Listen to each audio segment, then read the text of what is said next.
Still on guard. Ooh. I done made a boo boo. Oh goodness. Bear with me, y'all. Let me mute this for a second.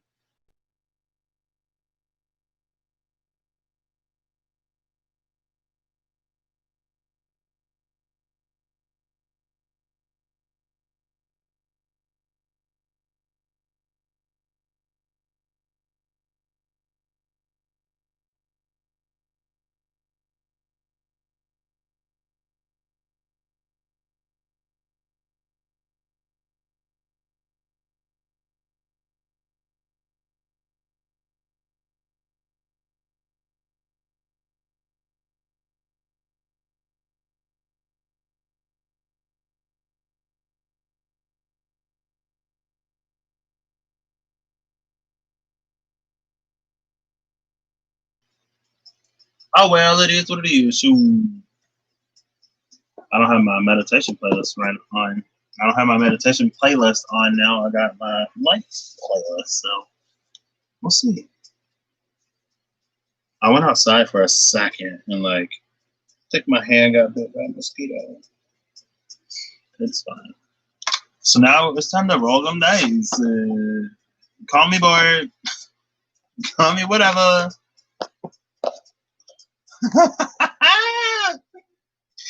Let me stop.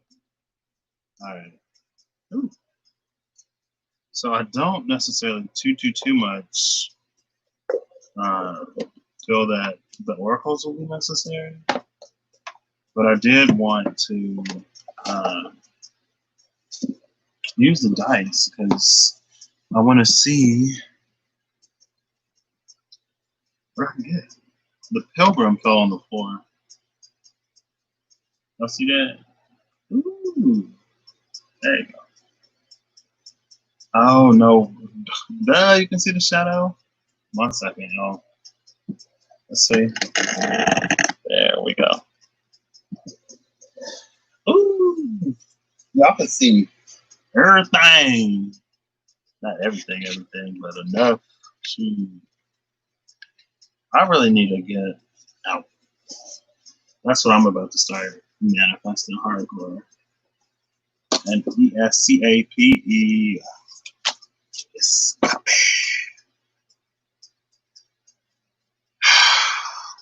But whenever I really think about it, something in me is like, oh no, just wait. Just wait.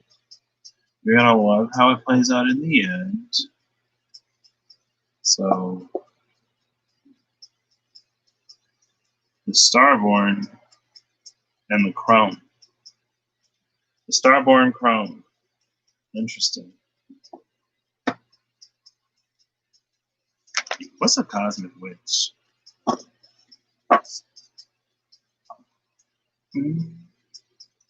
Oh, now the fault line is there. I hope that plays next. Actually, I'm just going to play that song. No, I'm not. Actually, I'm going to switch it over to the meditation playlist because this is too distracting. Actually, we're going to do our own music. Yeah, we'll do music. Things get more and more and more interesting as the days go by.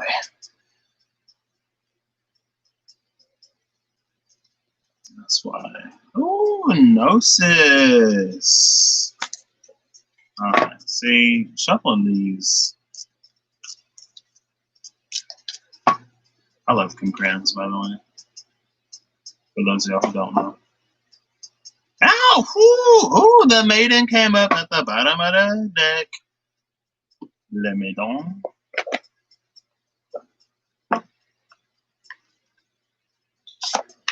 And, well, oops, that's half the deck. Well, what is this? Revelation, number 15. So I got some of the cards. Gorgeous. Wholeness is at the actual bottom. Oh, you can almost see the detail. Oh, and it say it be like auto balancing. I don't see no auto balance of the light nowhere. Maybe I should have turned off the motion control. See, I'll figure it out. Today's gonna be my last day of procrastination, and then starting tomorrow, I'm gonna hit it hard.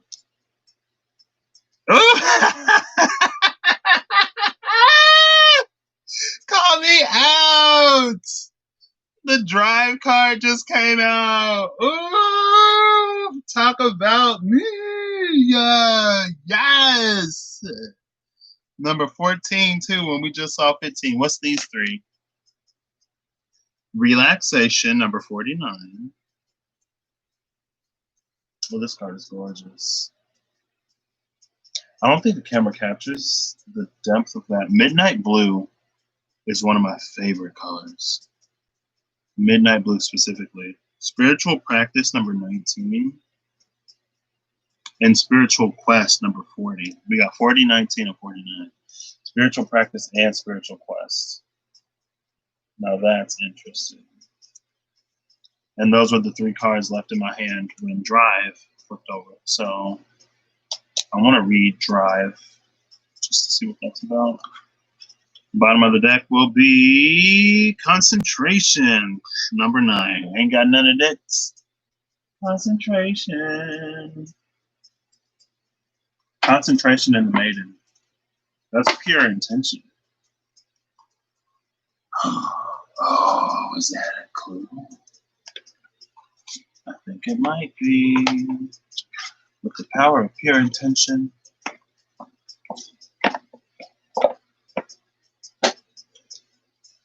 Okay, let's see. Number 14. I guess I could have done this. Let me do this so y'all can see. I didn't even put these back over.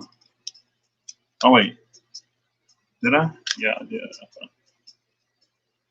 Oh, did I? No, I didn't put this one back over. Okay. This is the one I'm reading.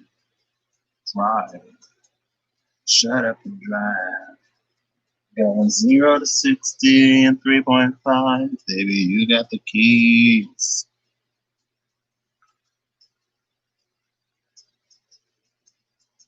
Number 14. 14. Drive. Let's see. I guess I never said this is Cassandra's Tarot Dice and Spiritual Advice. My name is Patrick, or the Hierophant, or Cassandra. Take your pick. So, this says, confidence as well as unity of purpose and control are desirable. Oh, F this, man. I'm sorry. Ganesha urges you to think about getting back to the basics. It is a great time. Oh, wait, hold up. What's that? It's back to me. I'm coming back to me. Oh boy, you know that everything changes, how things turn to basics, but I'm coming back to me. That's what it is. Oh, it is a great time to lighten your load or simplify your life. You may have had a tendency to overextend yourself or overcommit to social activities. Cut back on your schedule so you can zero in on something that you are called to do. This card indicates new motivation or inspiration.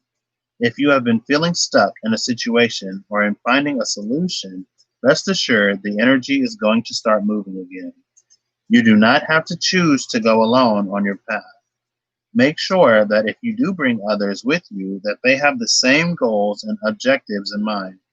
Pay attention not to linger in relationships or friendships that are going nowhere or settle just because you feel obligated. This is not a time to be complacent. Oof. If you want to create changes in your work, explore what your options might be. There might be an increase in finances, but this is not a time to be spending money. Bide your time and prepare for what is coming. This might also indicate that a trip or extended travel is on the horizon. Yes! I'm excited because y'all know I've been wanting a vacation for a hot second. May 24 was my initial vacation day, but you know, everything that happened happened. So my vacation ain't happened. London may not be happening for a minute. It's fine. It'll happen in due time. It'll happen when it happens. And I'm not going to rush it in or complain. I mean, I'm going to try to get it under control, y'all. Not trying. I will. Let me just put that back in the middle. I'm actually going to start with the blue set. So with the blue set, I'm using the Wisdom of Morganesha. With the gray set, I'm using the Wild Unknown Archetypes. So let's just get into it. Oh, I cut my nails. You see? Some of them I cut too much. We got 0. 0 was the first number out. Okay, all right. 1. We got a 0 and a 1. And also a 10. Look. 1, 0, and 10. You may be seeing, I woke up to 10, 10 today. This 10 is Capricorn, I believe. Right? Yep. So right now we have water in Capricorn. 7, 6, and 7. So that's the third eye of the crown, another 6. Oop. Right? Let's see. Oh, is this a 9? Hold up. No, this is 6. I keep getting the 6 on this set. That's the Lovers. So 20 would be Judgment. Ooh. Judgment. Uh-oh. See, why y'all always gotta do this to me? I wanted one of the sages. I wanted to talk about something fun, something interesting. I wanted an opportunity to potentially expand my brain. So we got Judgment and the Lovers. That's choices and decisions. Right? This was a 7, but now it's 2.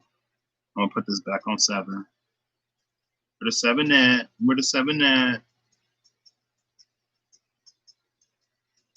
There it is. So I can remember. 6 and 7, and then 1. So we got 1, 2, and 20. We got 1, 20, 10, 6, 6, and 7. 2 6s. So 20 is Judgment. And what is Judgment? Judgment is a space of evaluation, right? And then we also have the Lovers. And the Lovers also involves evaluation. This thing is tilted. It's tilted. And this is going to drive me crazy. Oh, God. Oh, wait. Oh, well, that's a whole bunch of this over here that y'all don't need to see necessarily, but I'll take it. It's still tilted, but I'll take it. Shoot. Toyota's got it. Sometimes advertisements just pop into my head, for real. Little jingles. That's how you know that they're effective, I guess. Excuse me. So, let's go. What's this? Oh, nothing. Shadow, whatever. Okay. So, Judgment and the Lovers, both of those are cards of evaluation, right? And we also have the Crown and the Third Eye chakras, which is interesting. We've been seeing I've been seeing a lot of the sacral lately. Lots of sacral. So that's interesting. But it's not about that.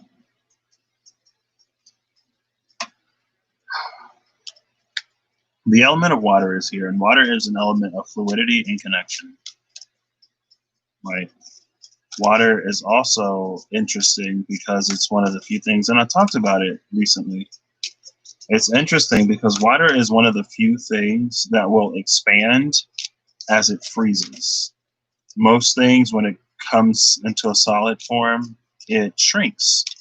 But water expands. And what does that mean? Right? It almost speaks to the ability of, or to the property that, like, the more love you get, the more love you give. The more love you give, the more love you get. It's one of those things where the giving of it doesn't diminish how much you have of it, if that makes any sense. And what also does it mean for something to expand when it goes from a liquid to a solid? Especially, so liquid water is the closest that you'll ever get to, really, that you'll ever get to hydrogen dioxide molecules. Wait, did I just say hydrogen dioxide? That is not right. Hydrogen hydroxide, dihydrogen monoxide, maybe. Like, you know how people will be like, they'll freak out about the chemicals in like food or something, and they'll be like, this chemical is used in this and that chemical is used in that, when chemicals are literally in everything. Oh, I already put it back. Oh well. When chemicals are literally in everything. And so you'll see some like joke posts about hydrogen hydroxide. Look up hydrogen hydroxide. Who that? Cleminda! Hey, I'm just over here rambling. How you doing? Let me turn on timestamps real quick. I don't know when you said that, Clorinda. Oof, you said that 3 minutes ago. Hi, I'm just on here rambling today because that's what I do now. Now, that's what I do sometimes. I took a day off yesterday to be on here 3 times today. Oh, this card is beautiful. Be candid. Oh, snap. What you mean, be candid? Don't encourage me. I was feeling a little bad, though. And then Splendor is at the bottom of the deck. I was like, do I be talking too much sometimes? Maybe not. Say it plain. Another rough night. No. Okay, well. Oh, wait, you're not going to sleep, though. I'm about to go to sleep, which means that you're still awake. I was going to say, well, maybe the sound of me droning on and on will put you to sleep. Is he really live? Yeah, I've been live like 3 times today, girl. It's been an interesting day here. Apparently, I'm still procrastinating. Oh. He hasn't seen me yet. Hello. Another rough night. I'm sorry to hear that, but at least you woke up today. 12:07 p.m. there, midday. Okay. So, perfect time for a nap. About a midday nap. Let me actually pop this out. Because, like, since I don't actually look at my laptop now to look at the camera, there we go. There we go. Now it's all on this side. And I'm just assuming that everything is in frame. Oof, be candid. What's the other card? And reception. Reflection. Be candid and reflection. This heavy green energy over here. I actually want to look at these real quick. You'll forgive me.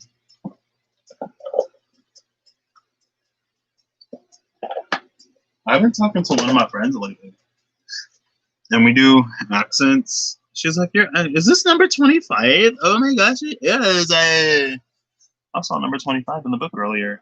I can't remember what it was, but I was like, oof. Be candid.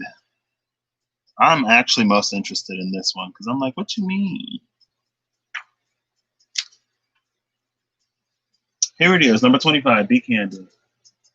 Feeling great besides everything else. You're making more bread. What? What?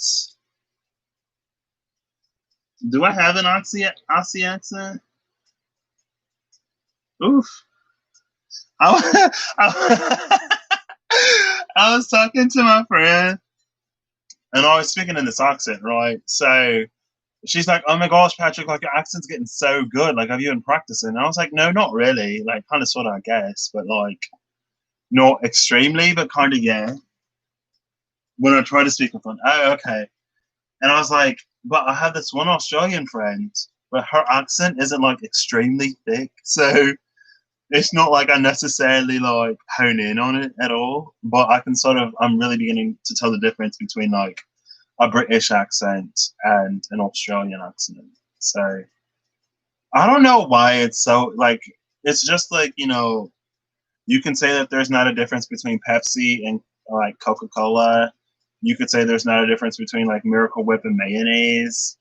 And I feel like before you really pay attention, it's easy for a lot of people to like not be able to delineate an Australian accent from a British accent, even though they're like pretty different.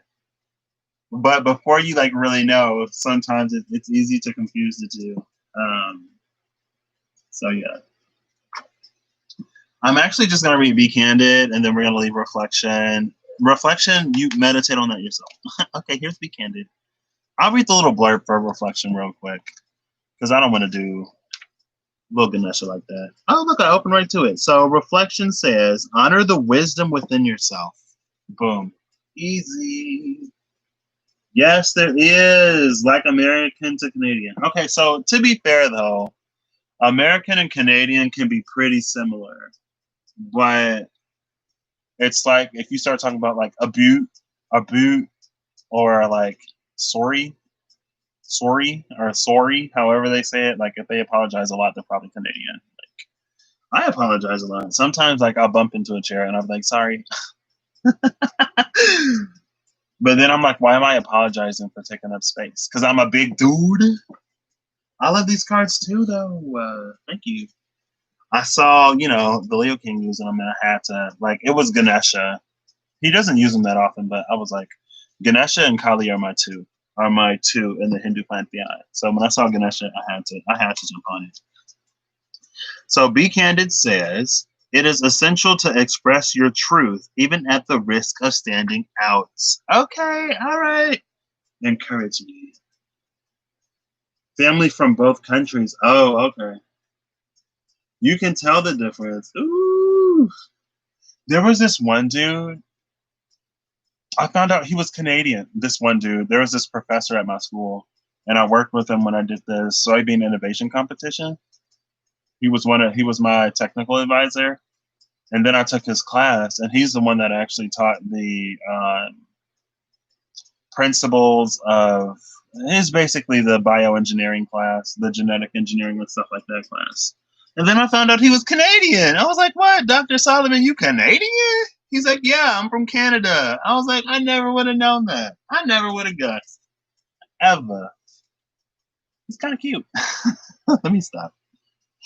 Apparently, Eros and Capricorn means that you're attracted to like mature people.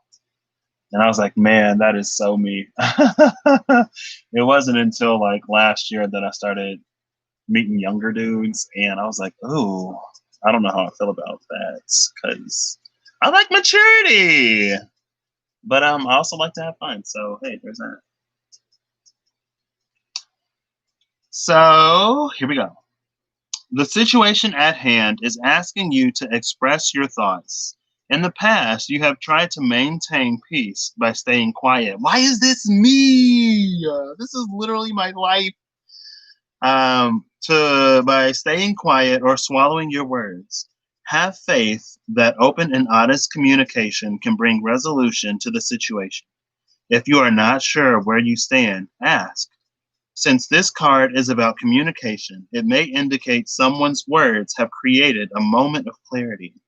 Be willing to communicate your concerns clearly. Remember to be open to others' views or arguments. Let your emotions flow without trying to block them while looking at decisions and solutions. So we have decisions over here between the lovers. We have decisions with the lovers. Also, there's a bit of information with the sixth eye, which is asking the sixth eye. That's what my friend said. He was like, I was talking, he was like, yeah, you should do this or something. He was like, you'll open the sixth eye. I was like, so we skipping the third, the fourth, and the fifth. The third eye, sorry. Which involves an element of clarity, and the crown, which involves an element of reception, right? And I did say reception at first instead of reflection. So I'll continue.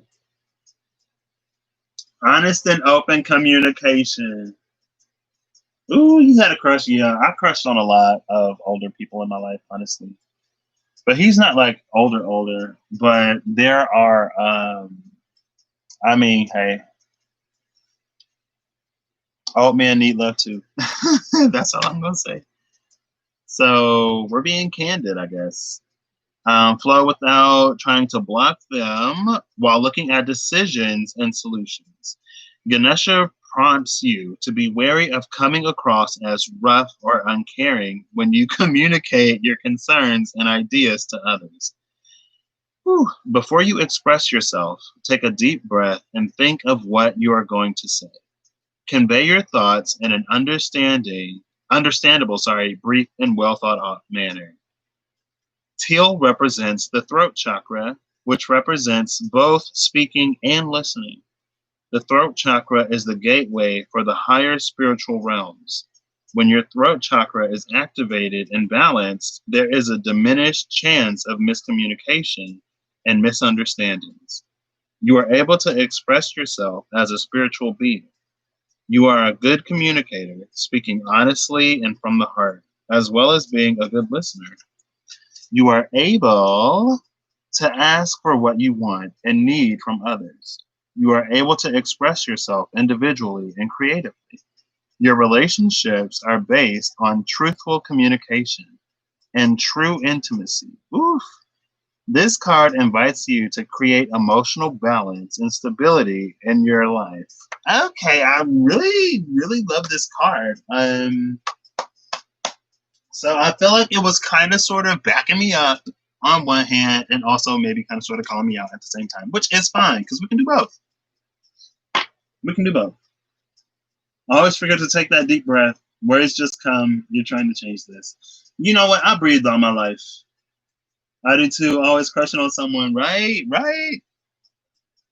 Until I don't have any. When I don't have anyone to crush on, I'm just like, oh well, this is boring. Let me stop. I don't need anybody to crush on now, man. I'm just like, oh. But that communication though, and then we got this third eye set. This color. So, oh look at this. Y'all see these colors? Y'all see the dice? Hold on, Florinda, I'm gonna move you over for just a second. Just a smidgen. Yeah, you can. Look at those. I love these colors. Clarifying reflection. Should I read reflection? I might as well. Why not? I'll read the whole entry. And maybe they go together, you know? Because this card said, you know, like in the past, you may have held your tongue or not said anything, but then we have this reflection here.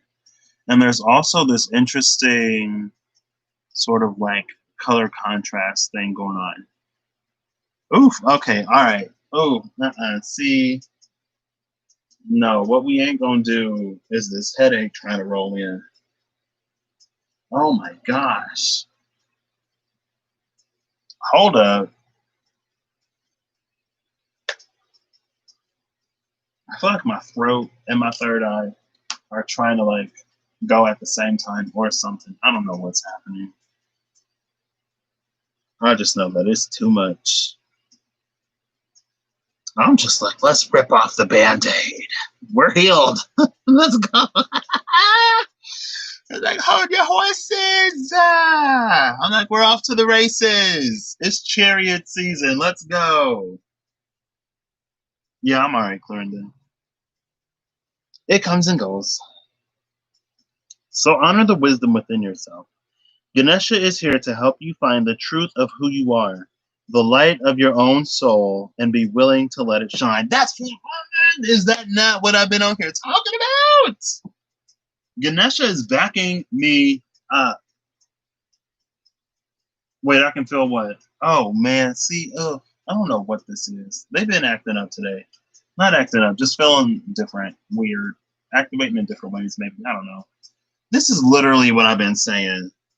So, okay, maybe I've been a little harsh at times. Sure, whatever. I'm not Ganesha. But let me continue. Ganesha is here to help you find the truth of who you are, the light of your own soul, and be willing to let it shine. You have reached the point in your life's journey where self-judgment, where self-judgment, I lost my place, y'all, I'm sorry, and criticism no longer serve you. It is imperative that you understand and appreciate the distinctive persona that you bring into all situations. Oh my gosh. Ganesha is clarifying. Maybe that's why my third eye and my throat started to act a little whatever. Thank you, Clarinda, for telling me to Clarindify this. Because this is, I feel so validated. I feel so seen right now. I feel so appreciated by these cards. Thank you. Thank you. Goodness. All right, I'm sorry. Let me stop. I'm getting hyped, y'all. I'm hyped today, apparently. The distinctive persona that you bring into all situations. Each of us has our own unique path. Through self-awareness and observation, you can see that everyone is working toward the same objective on their own individual path, which ultimately leads to the same higher purpose. You have made great progress on your spiritual path. It's now time to release the need to take responsibility for events and lives that are beyond your control. Okay, well, I'll take that too. I'll take that too. So it ain't my job to try to encourage y'all. Recognize the beauty of each of our paths and bless the journey of others. Appreciate silence and allow your inner light to shine out towards others as a means of communication. Whoa. Through reflection and visualization, get in touch with the wise person within you. Okay. So I feel like these cards are telling me to chill. How are you going to tell me to chill with reflection, but then tell me to speak with be candid? It's all about balance, is what somebody would say. Okay, all right, I'll calm down. I'm calm. So let's get into these dice. I guess I could leave these out there. Excuse me. So we have Judgment in the 20, and we also have the Lovers in the 6. So there's this past energy here. Like this said, the time for self-judgment and all of that stuff is over, right? The time for us beating ourselves up for everything, every mistake that we've made in our life, or blah, blah, blah, whatever, that's over. The time for being extremely self-critical is over. Now, we can continue to be kind of sort of like analytical, right? Or if we're doing the self-criticism in a way that's healthy and productive, then that's fine in moderation. But the time for us beating ourselves up about things that we can no longer go back in the past and change is over. Like that time is not now. And no one's asking anyone to beat themselves up. I had this dream where I got a FaceTime call and my heart broke because one of my friends was all beat up. And I was like, oh my gosh, what happened? And they were like, well, it started off as an accident, but the punishment felt good. So I kind of kept going with it. And I'm like, this is not what I want. I wish that this wasn't what you wanted. And it breaks my gosh darn heart to see you like this. I think I actually cried. I cried in the dream, and I think I cried a little bit in real life. Also, last night, I can't remember what happened. I can't remember what happened last night. 12:23. It is 10:24, or I guess 9:23 over here. I can't remember what happened last night, but I was laughing in a dream, and I woke up. I woke up laughing. I had another dream a few nights ago. No, it was like a minute ago. That I was at church, and there were these kids singing like a Mariah Carey song, and whenever she does the whistle tones, you know, when Mariah Carey is doing the whistle tones. But these kids were just screaming. They were just screaming. And it was so funny to me. I woke up laughing. But yeah, I woke up laughing about something. I don't remember what it was, but I was just like, that's so funny. It brought me so much joy. I woke up. I mean, not every day, but you know, I do like to sleep. It was like 5 something too. I was like, oh my gosh. I've been able to sleep since the lunar eclipse, so thank you for that. Oh my goodness, it hit me like a month out. You know them well. Love her music. Yeah, oh, Mariah Carey. And my grandma, because I was in, we got this little group, this family group, and I was laughing, and my grandma was like, what are you talking about? So I sent her a video, and she was like, all Mariah Carey do is scream. I was like, oof, oof. If we could do that every day, imagine how good your day would be. It is a really nice start to the morning. It would have been even more nice if it happened like after. I've been staying up kind of late. I want some more tea now. My attention span is out the window, y'all. It's fine. That was completely empty, and I just took a sip like it was something in there. Okay, so we have this judgment. The time for judging ourselves harshly is over. But even though we're leaving self criticism, we're keeping reflection. I wish I took more notes because someone said something about that.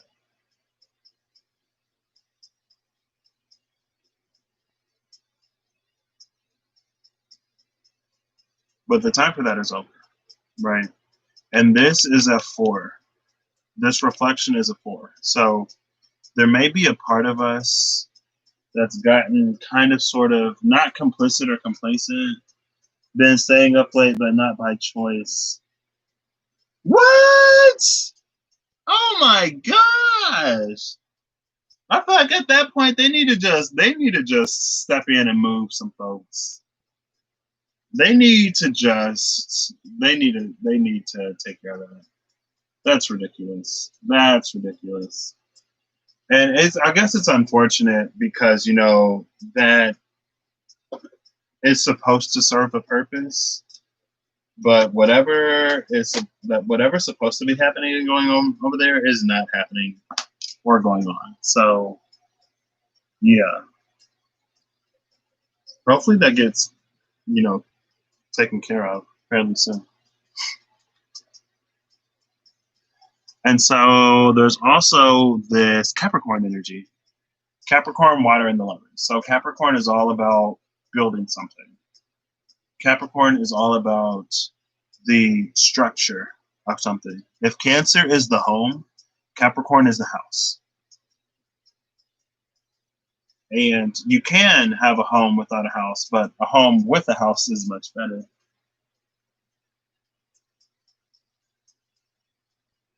Yeah. I mean, I moved back home and like my neighborhood now is not what it was growing up. And it's such a huge shock for me because I wasn't here for part of that. And so, like, to come back home and to now have all this stuff going on, I'm like, But, I guess I'm supposed to try to transmute some of it or something. I don't know. We'll see.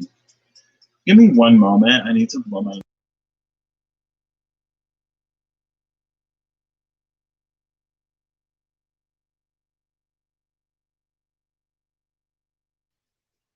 I'm back. Solanitai dake, ukimamoru date. Hitotsu ni naru, kokore momoru. Mido to hitomi ni wa shinai. Tsurete yuku. I love that song. It just popped into my head the other day. In Black, Baby You. Darani mo watasanai, watashi takunai. Baby, won't you look at me just one more time? Capricorn is all about building, right? So we have this reflection and we have be candid. So there are things in our pasts that we can build off of. We can use the past in a way that informs the future without carrying the baggage of it.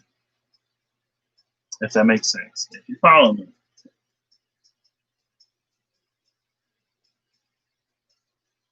I mean, so in my hometown specifically, like we had a peaceful protest because,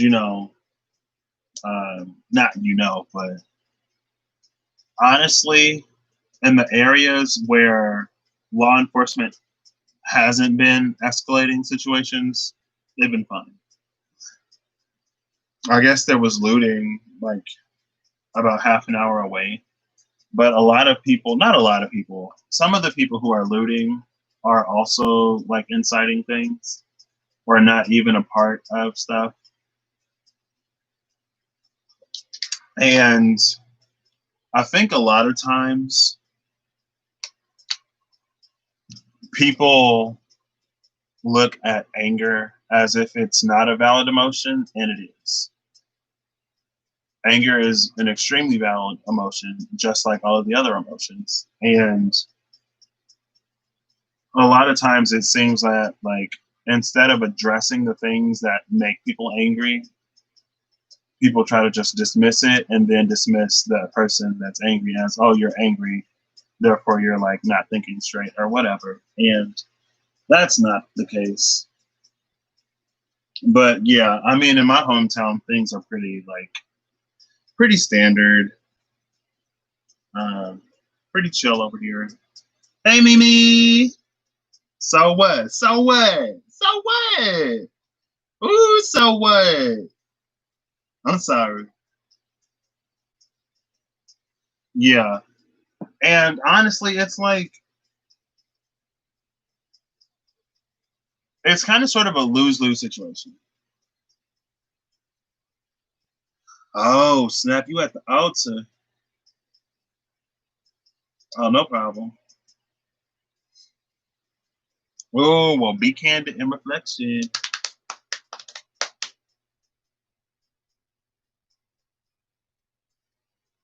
You needed to talk to your peoples. My peoples need to talk to me. Let me stop. I'm making my ancestors proud, y'all. They're like, oh my gosh, she's finally saying something. We never thought this day would come. They knew this day was gonna come because they kind of sort of called me out on it low key in January, right? I ain't do nothing then. I was like, I'm gonna continue to just play it chill, play it calm, and then I did a little update the other day, a minute ago, and some interesting stuff came out. I was like, okay, they all twos anyway. They all twos.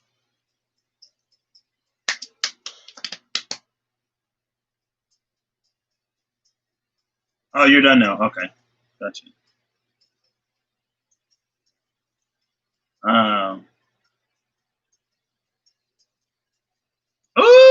okay. Speaking of cake, I'm gonna give me a little bit of chocolates. This video is not sponsored by Red's Delectables, but oh no, I can't reach it. Psych. This video is not sponsored, but this chocolate is good. It has like no added sugar in it, so I love it. And I'm the only person in the house that'll eat it because everyone else wants all of the sugar. So we got a whole box.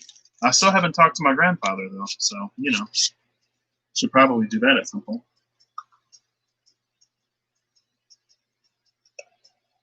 Oh, you have pork chop, girl. What you mean pork chop? Or you put the pork chop on the altar? You put the pork chop on the altar, or did you have the pork chop? Because I thought you was done with meat, Mimi. Oh, girl. I thought you was done.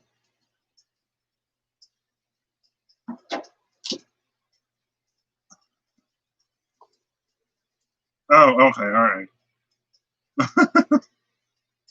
That sounds like a good plate, though. Besides the sauerkraut, I don't like sauerkraut. It's too sour. But...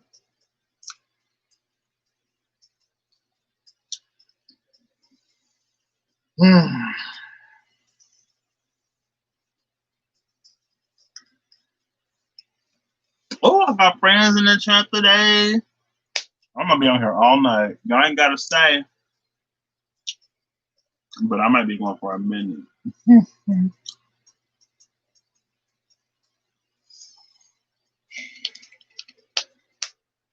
But yeah, it's all about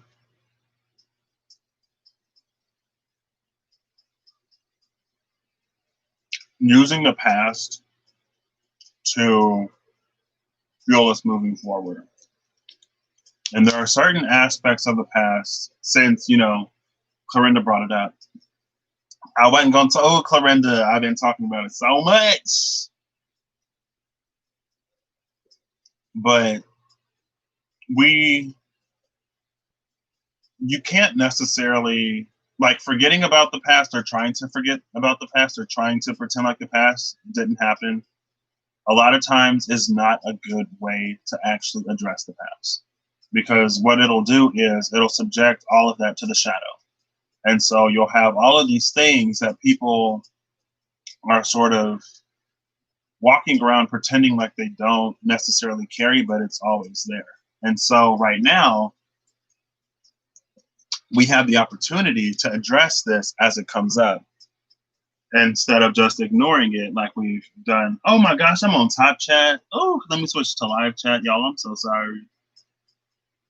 Okay, a lot didn't change. So that's good. I think I was on top chat. So like, I feel like a lot of people want to be like, oh, that happened forever ago. Like, just get over it. When in reality, it wasn't that long ago when some of this stuff was going on. And a lot of this stuff still continues. So, like, this stuff happens every day. But yeah. But there's just like, there's been this wave of accountability that I've been saying it for like, what, yesterday maybe? Like, it started in Hollywood and now it's hitting law enforcement. So there have been certain classes of people or types of people or people with a certain position that have sort of more or less been above reproach for a long time. And it started in Hollywood with the Me Too movement and with all of that stuff being sort of brought to light, with all of these people finally being charged for all of these things that, people in Hollywood knew that they were doing. And now it's sort of hitting law enforcement. And so I would pull out the vice versa. But there's like on the back of the justice card, it speaks to the energy of like, you think you're getting away with something, but judgment comes for all of us one day, right? So just because you've gotten away with it for a while doesn't mean that, you're escaping the consequences. And that's another thing that we haven't really had in this country and, certain areas for a long time is consequence, right? And according to the laws of physics, for every action, there is an equal and opposite reaction. But the reaction has been delayed. So now we're getting all of the reaction at once, or a lot of the reaction in sort of like bursts. But it's like, for every action, there's an equal and opposite reaction. So if you don't get it back, it's like it builds up kinetically. Just like on, well, they said, I don't know about karma coming in, but I know they said that at the end of 2019, we were clearing a decade's worth of karma, but 2020 come in and we clearing like centuries worth of karma. Woo! So, but yeah, double judgment. Everybody thought 2020 was going to be beautiful. And it is beautiful, but it's beautiful in a spiritual way. And sometimes spiritual beauty is very ugly and very intense physically. Excuse me, just like the whole ascension process is extremely beautiful. But just like that doesn't mean it's not hard. That doesn't mean it's not difficult. That don't mean it's not nasty. But it's even worse if you don't do it, because then you just get stuck in it, right? So, but yeah, I am of the camp. Well, I may be one of the few people, but if we're being candid right now, like this is literally what we've been manifesting as a collective. As we've been, pushing for this great awakening, with an awakening, you have to open your eyes and wake up to the reality, the ugly parts and the beautiful parts of the reality that you've been living in. And so we're seeing some of those shadows made more prominent, but it's for us to address it and not to suppress it, right? Address, don't suppress. Because if you suppress it, it just compounds it in the shadow and makes it even worse later. So,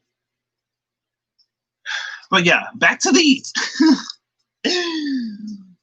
but yeah, it's a lot. Like people, I don't know. There's a whole sort of like not rule book, but you know, and like I don't know if any of y'all have seen Fairly Odd Parents, because you know, I don't know if y'all seen Fairly Odd Parents, but there's the rules, that whole big old rule book about when you make a wish and stuff, and there are certain like stipulations against wishes. But instead of there being stipulations against wishes, it's like this is the way that manifests. This is the way that happens. Like, how else do you think we're going to get to that space if we don't address all of the things that we need to address to get there? Right? And it's a continual process. So, yeah, I'm just full of sayings sometimes. So we have this water here. Water speaks to an element of fluidity, but we also have this Capricorn energy here. And it's almost like,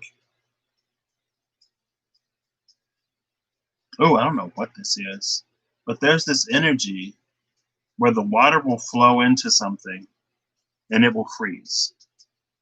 And as it freezes, it expands. And so that's how you can get, like in the wintertime, that's how you can get some water damage.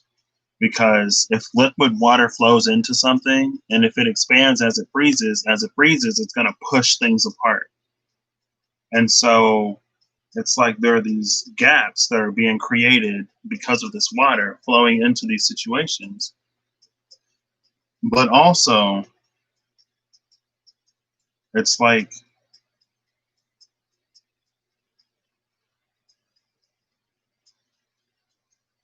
it becomes part of a foundation, or it becomes a new foundation, or something like that.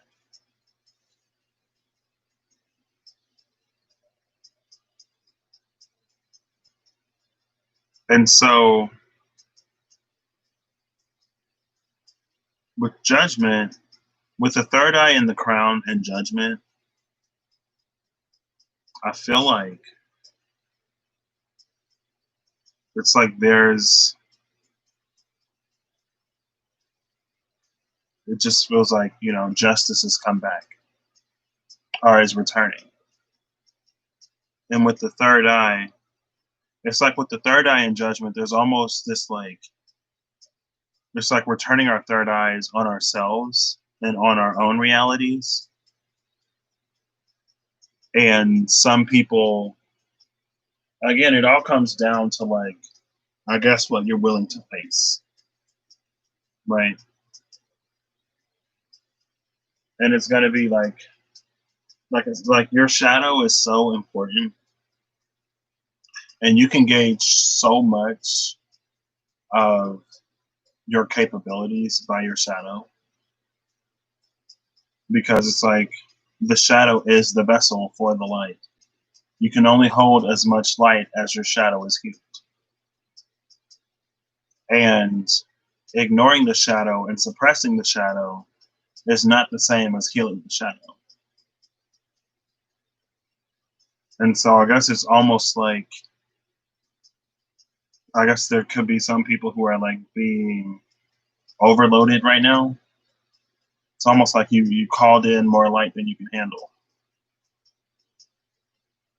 And so it's like shadow energy is just like building up. And if you continue to suppress, it's going to continue to build up. And ignoring is not the way forward, unfortunately, because it's almost like once we begin this process, we can't stop it. And it's not for us to necessarily to desire to stop it either, because it's like we're building it brick by brick, right? So first we gotta bust up, clean up the old foundation, clean up the site, and then bring in the construction crew. First the demo crew has to come, then we send in the construction crew. So the crown is also here. And the crown speaks to the element of divine instruction, I guess. And whether or not people will follow, listen to, and obey. Codex is the word that just popped into my mind. But I guess I was talking about like a rule book, right? So whether or not people will obey what they are receiving. And like you can't handle everything the same way. Excuse me, the way that we handled the pandemic, I don't believe, and I could be wrong, but you know, being candid, tell me to speak my truth. I don't believe that the way that we handled the pandemic is the way to handle all of the injustice being brought to light now, right? Because, like, you know, ignore it, don't buy into the fear, don't buy into that, blah, blah, blah, whatever. It's like, it's not to be consumed by it, but at the same time, it's not to be oblivious to what is actually happening, right? And an injustice anywhere is an injustice everywhere. And if we're only, if our highest potential as a collective is limited by how we treat and handle our sort of greatest collective shadow, then we're not going to be able to do much better. Fortunately, you know, I ain't gonna say all people, but fortunately, there are like things are changing. Laws are being established, and I mean, I don't necessarily have to talk about my unique viewpoint, but it seems like there are so many people who enlist in certain things because they derive pleasure from the taking of a life. And they can do that legally with certain jobs. Or they can be less culpable or held less responsible through certain means, right? That's why you ain't gonna catch me joining no military. I don't care who we fighting. You asking me to take a life, and then sometimes it'd be like women and children, and not that you know women and children ain't like autonomous or whatever, but sometimes it's like people who ain't even doing nothing, like innocent bystanders. Like, what does that do to the soul of humanity? It crushes it. What does it do to the heart of humanity? We lost that a long time ago. That we can justify and explain away all of the atrocities that happen all over the place, where we think we can throw a little bit of money at a situation and be absolved of whatever. It's like, oof, okay, but this ain't even necessarily all about that, because this is about moving forward. Now, we can't continue to do what we've already done moving forward, but it is sad. And I feel like what's saddest is like there are people who wouldn't even care. But that's changing. That's where my hope is, at least. And have I talked about all of these? The Crown, The Lovers is about choices and kind of sort of just about love in general. And so that's kind of sort of all of this. I feel like that was kind of sort of disjointed and all over the place. I'm going to pull one more as the overall, or, you know, whatever want to come out. Maybe. We'll see. We'll see if I get one more or if it's just Be Candid. I went to Taco Bell, y'all. Mistake. Let's see what that is. Bottom of the deck is nurture. I love that. This is what we need to do for each other, is nature and love one another. Oh, snap. Oh, this is a long nose, Ganesha. Perseverance, number 28. Let's go. I can't even see if y'all can see this. Give me a second. Hold up. Can y'all see this? There you go. Perseverance, 28. Now I gotta move this back. I wish there were a better way. Wait, who said that there can't be a better way? Oh, I love technology, y'all. I'm so smart sometimes. Boom, look at that. Taco Bell, is that Mexican food? It's like American food. It ain't really like Mexican. It ain't authentic Mexican. It's like, fast Mexican fast food. I wouldn't call it Mexican. I feel like there would be some people who would be insulted by that, but you know what I mean. So perseverance, number 28. That's what we do. We persevere over here. Uh, uh, uh. Them ancestors, they be popular. I don't even talk to my ancestors really. I mean, I kind of sort of, they part of the chorus. Low key, I don't know. I'd be like, y'all can't tell me nothing because I'm down here cleaning up y'all mess. So y'all would have did it right the first time. Let me stop. I do not. Gotcha.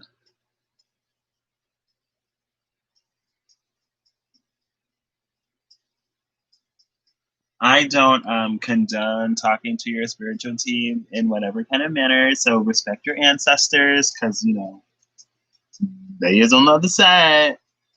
Perseverance. You are likely to see financial or other tangible rewards for all of your hard work. Ganesha's tusk represents hard work and completing, the task at hand. There is a legend included in some manuscripts of the Mahabharata, the Mahabharata about Ganesha breaking his own tusk off to continue writing the Mahabharata epic as Vyasa, I don't know none of these words, was dictating it to him. Ganesha's tusk is interpreted as a symbol of sacrifice and strength and demonstrates that it is important to finish what you start. Once we start this process, y'all already manifested all it is. When y'all was talking about New Earth, Earth 2.0, Great Awakening, this is a part of it. Healing and purging the shadow of this planet. Those acts leave deep energetic wounds, deep energetic scars, not only on the planet energetically, but in the DNA of people as well, on all sides. Right? If you have been working hard at putting extra effort into something, it will definitely be worth all the work. Yes? 1 second. All right.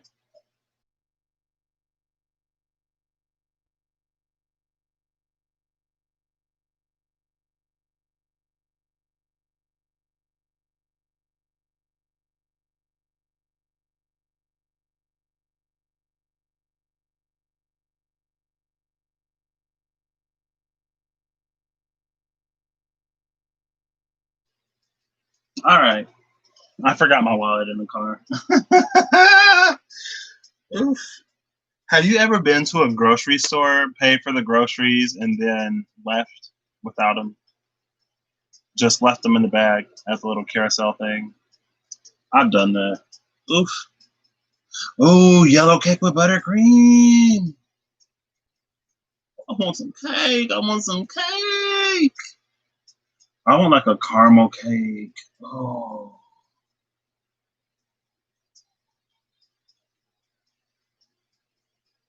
Okay. Yeah. So this is all about finishing what we started.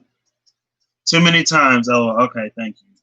Low key, I went to visit my dad one time and his like lifetime girlfriend, basically wife. I've known her all my life. She's amazing. I love her. When I spend time or when I go there, we watch like HG. Is it HGTV? Where they do all the houses and stuff like that. Oh my gosh, I love it. But anyway, she was like, we was at the grocery store and she was like, you bag groceries like you shop at Walmart. No, she was just like, you shop at Walmart, don't you?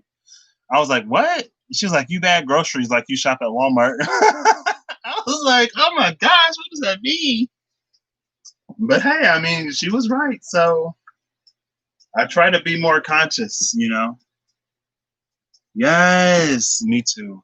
Like Treehouse Masters, Love It or List It, like all of those shows back in the day. Like, I loved it. Okay. Anyway, so let's continue, shall we?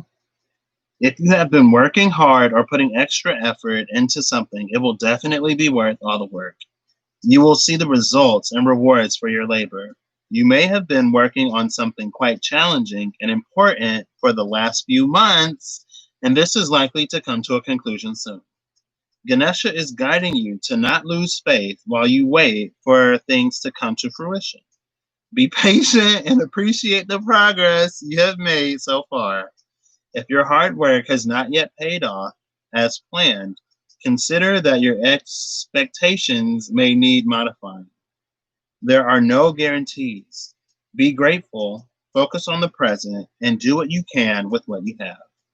There will be an ending to a difficult period of financial or material struggle. And I claim that myself. I claim it. What does that mean, shop at Walmart? Walmart is one of the supermarkets here. And I guess it means that like the way that I was bagging the groceries, like there could be more groceries put in each bag. It's like using more bags to put in less groceries, I guess. F patience. I'm tired of patience. Let me stop. I mean, I am. But anyway, that's not the point. Um, I'm over patience. Oh yeah, I did say that. Yeah, something about impatience. I remember. Let me stop. I'm just like, you know what? This ain't never gonna get no easier ever. That's not how this works. So that was the green, or that was the blue set. Let's move over to the gray set. So this will be interesting. Let's just go. So we have a 2. Oh my gosh. Here we go. Back at the, oh my gosh. You see that? 22 double twos back at the sacral chakra. What did I say over here? I was like, oh my gosh, not sacral chakra. Sacral chakra on both sides. Kundalini sleep AF. Okay, not sleep, but Kundalini ain't going nowhere. Ganesha just told you to be, Ganesha is telling the collective to be patient, Clorinda. He wasn't speaking to me particularly, so that part of the reading doesn't resonate for me, but the rest does. You know? Let me stop. I am so over this sacral. Is this another 2? No, this is a 1. So we got a 1, 2 2s. We have an 8. This 8 is Scorpio. That one is water again. What is this? 96? 86. Ooh, we got 86. What's 86 about? And then number 20. So judgment again. Judgment on both sides. Over here. Oops, well, it rolled over to the High Priestess. So it's still a 2. Judgment and the High Priestess, they're both 2s. Now I'm trying to put this down so it don't roll over. When I actually use these dice for D&D, they did not roll this high, y'all. Now these 1s and 2s are more accurate to what I got. Oh, I'm so tired of this double sacral foolishness. But it is what it is. So 86, 8, 2, 2, 1, and 20. I'm going to see what 86 is really quick. You and the collective. See? But that part didn't resonate for me, Miyoshi. 2 just reminded me of my dream. 2 of Cups, and then you won a Poke machine. Oh, snap. Just under $13,000. Hey. Did you wake up with the money in your bank account?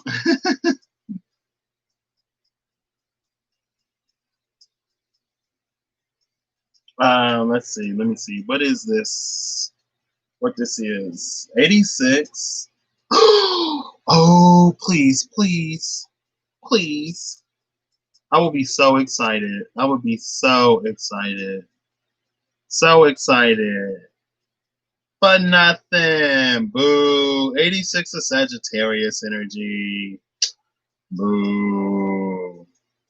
So 86 is Sagittarius energy, which is interesting because 14 is the temperance number, and I didn't do that on purpose.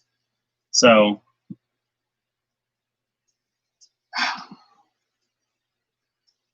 we got Sagittarian energy over here, y'all.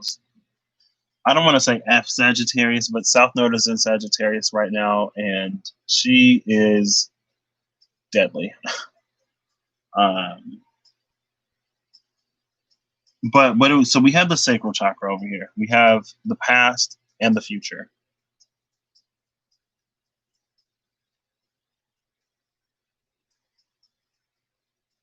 Right? The sacral chakra is the house of the Kundalini energy. Oh. Oh, snap. What? Surrender. What Rihanna say? Dude better have my money. That's what Rihanna said. Dude better have my money.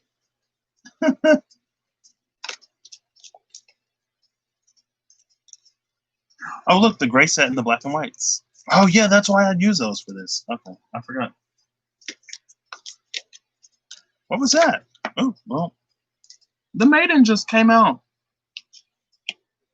What is this? The comedian or the comic? The comic and the Maiden. Oh, these cards, I feel like these cards trying to make me shady. These cards trying to make me shady.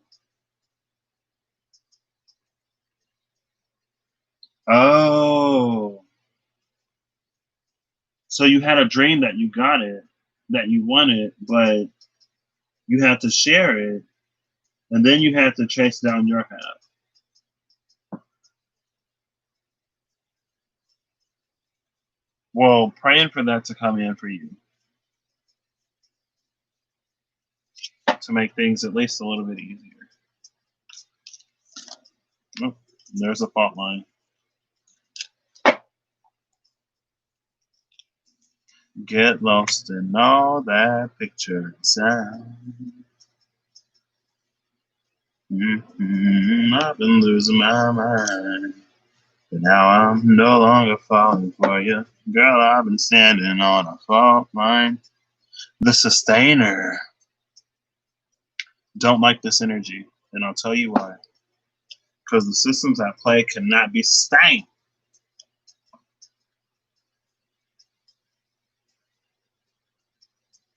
Rolling the number 2.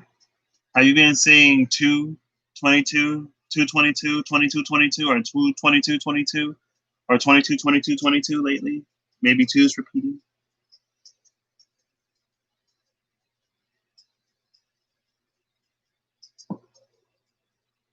I saw 10, 10, 11, 11, 12, 12, 111, 222, and 444 today. I was like streaming for a lot of them. So, 2's everywhere. 222. Maybe look it up. See what angel number 222 means for you. I don't know much about angel numbers, so I just look at the clock and go, interesting. Or look at something and go, oh my gosh. I guess we got 222 here, right there, between judgment and the sacral twice. So the Kundalini energy rests in the sacral chakra. And so there's already some kind of blockage here because Kundalini's at home. Then we also have this element of judgment again. Judgment rolled back over to the high priestess. I'm trying to keep you on judgment, but judgment keeps wanting to go back to the high priestess. So we already know what we should be doing, regardless of if we want to do it or not. Right? And then there's still this element of fluidity. There's still this element of connection. But I'm feeling it as a stagnancy.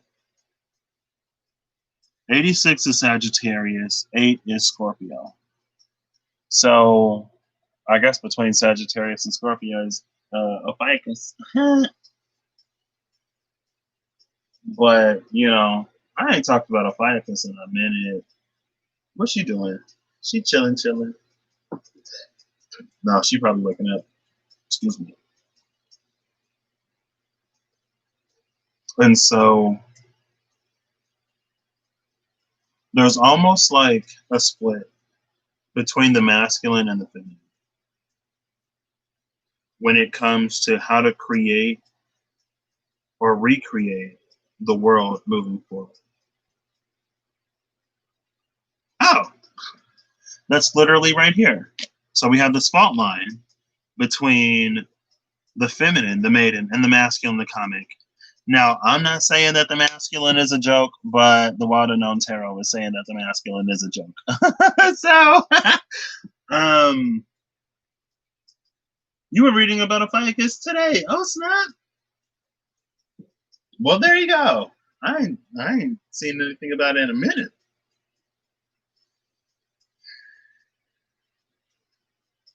So we have this rift between feminine and masculine energy. And it's because feminine and masculine energy can't get on the same page that Kundalini energy hasn't risen above the sacral. So no wonder why the heart of humanity has been offline for forever. It's because there's no balance or peace there. And again, like if the second chakra is blocked, Kundalini energy can't rise, right? So, and then we have this judgment over here. So whereas this judgment was all about the self, or us judging ourselves, us judging our pasts, this judgment over here is more upstairs. And there's something about this scorpionic energy that says we can't, it's not going to be as simple as just walking away. Oops. Because that's not how, there's that sustainer.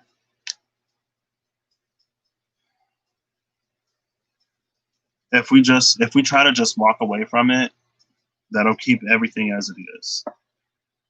And keeping everything as it is puts us on a trajectory to repeat all of this in the future, which is not great.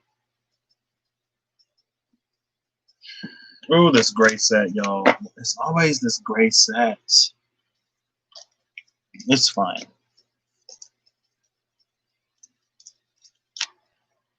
So there's this stagnation with this water. Bad water. Oh, and then here we have the self. But the self is all the way over here. So I'm actually going to keep this over here. Because this was about us judging ourselves. So this is clarifying that, this is us judging ourselves every year. You like my new setup? Oh my gosh, I love it. You can see all the cards, right? And then we have the flame at the bottom of the deck. I ain't even going to talk about that because, oof, I ain't going there. I ain't going to be that candid. But it's fine. Address it. Don't suppress it. Exactly. And so if we suppress it, it's going to repeat itself with the sustainer.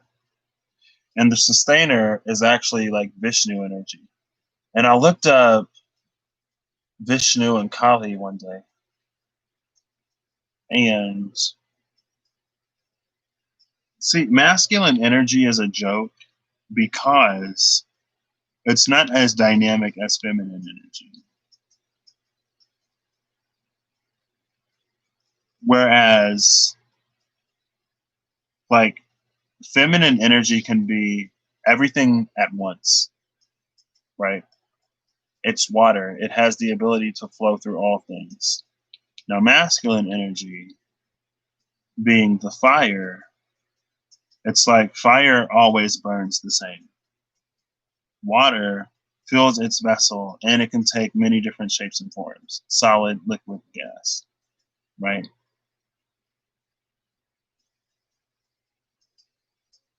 But fire, it's like water can do everything that fire can do. Not everything, but when water becomes steam, It can cleanse and clean and purify just like fire in the form of steam, right? When water becomes solid, it can cool, it can concentrate, it can congeal by freezing something. Fire can't do that. When water is liquid, it can carry things, right? And so, oh, where am I going with this? Oh, and so there's always been this division. And there's an energy that's interested in maintaining this division. That's the sustainer sitting on top of the fault line. And it's almost like this masculine energy is jealous and envious of everything that feminine energy can do. And so to make itself feel better, it turned to division. It's like first it tried to remove her power, and it couldn't do that. So what it could do was try to keep her from discovering her power in the first place.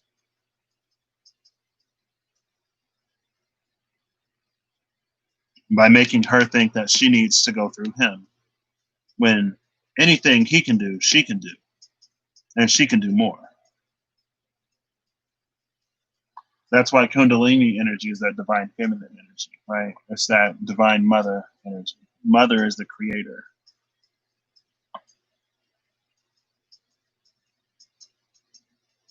Let's see what would a healthier masculine energy look like? I don't know if that's a word, but we'll see. Oh, that card! You see how that card's sticking out? Oh, do I want to take it? I kind of do. I'm scared. The mask? Oh, what?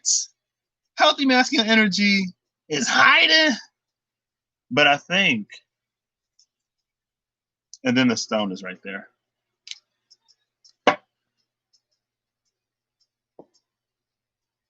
Oh, this is interesting.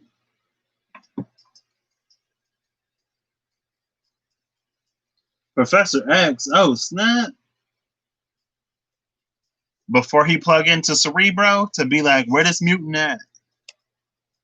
I'm actually going to look at the mask. That's number 50, 61, 61. You feel like Professor X. Ooh. Somebody coming online and you connected. You got to find them. The mask, the face in the mask, it will take you. I'm going to try my best to read this because some of these is interesting. So this is the persona, the performance, and the reveal. Ooh, a reveal. We often think of a mask as something that conceals our identity, yet contemplate the possibility that the mask permits our true identity to be revealed. It allows, the mask gives voice to that which was previously rejected. When this card appears, enact the side of you that is seeking expression, yet was never given a role to play on the stage of your life. And I'm going to cut it there.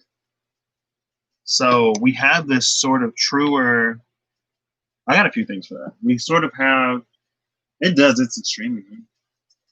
Oh, and the Magneto, or not Magneto, the Professor X thing too. Yeah.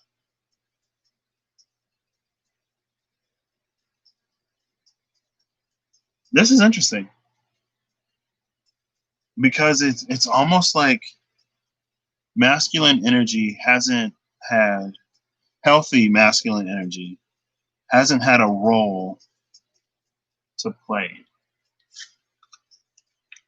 This is what we're going to do over here. So I'm going to need 2 more cards. Healthy masculine energy hasn't been permitted to exist, right? If you look at maybe healthier masculine energy, is that 2 cards? Yep. That came out quick. Ooh, the queen. The desert at the bottom of the deck now. So we got the queen and the vision. This is 55 and 11. The queen and the vision. I love these cards. Don't use them nearly enough because that book can be difficult to read sometimes. I need to reach out to Kim and be like, hey, girl, like, can I get a digital PDF version of this so I can put it on my phone, flip the colors, and read it? Thank you. Okay. So, yeah. I feel like a lot of what we would call a lot of like quote unquote effeminate dudes, we'd call them like queens. We'd automatically assume something of their sexuality a lot of times, being completely honest. And the males that don't buy into the toxic side of masculinity as much are often sort of criticized, right? Healthy masculine energy doesn't really have a place in the world, just like feminine energy doesn't really have a place in the world because it disrupts all of the systems created by this more toxic masculinity that uses, again, division to keep itself empowered. And so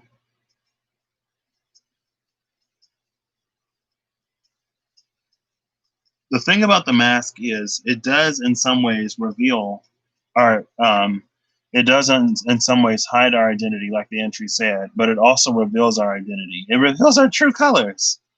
The way people talk to people behind the mask of anonymity on the internet, on social media, should say that, you know, the mask ain't always revealing your true color. Sometimes the mask is the face we wear in the public when we actually have to face consequence.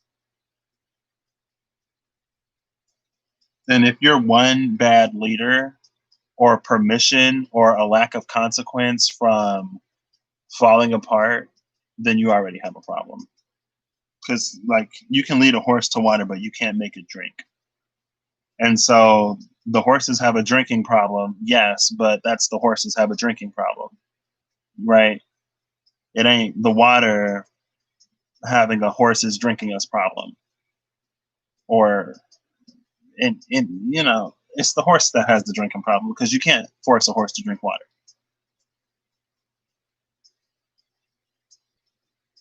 But anyway, with this masculine energy, so with the mask, it's been forced to hide and not really given a role. And so this has given me Set, Isis, and Osiris vibes. And so I feel like Isis has been trying to please Set, but as things progress, she's going to be putting her Osiris back together. And then together, they'll get rid of all of this. And that is what is sort of fated and foretold with this vision. Master number 55. But it's going to require great change. So don't be frightened by the change. But with this sort of sitting, you were looking up planets in relation to them today. Oh, snap. Oh, snap. I just be all the way in the deep end, y'all. All the way. I kind of like it out here. I'll try not to swim too far out.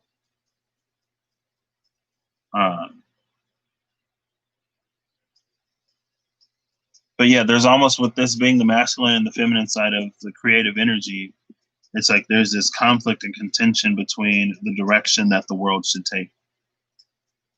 And with this judgment card, it's almost like the time for all of this, like we're starting to see how ineffective this actually is.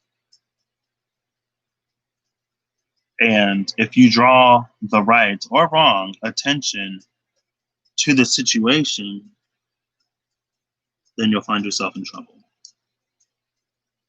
And then we have Scorpionic energy with Sagittarian energy. So Scorpio would be the feminine.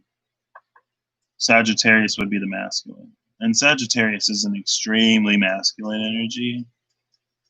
in that, like, oh, I'm right, you're wrong, I'm logical, this is scientific, this is proven, you're dumb, you're stupid, abide by whatever I think is right. I know how to actually progress humanity forward, right? Extremely masculine energy. Sagittarius ain't got no heart, though. That's why they can't commit to nothing. Oh! Let me stop. But y'all know them horses don't want to be tied down. If your horse don't want to be tied down, let that horse go. Shoot. Let me stop. Let me stop. I'm kidding. I'm kidding. I'm kidding.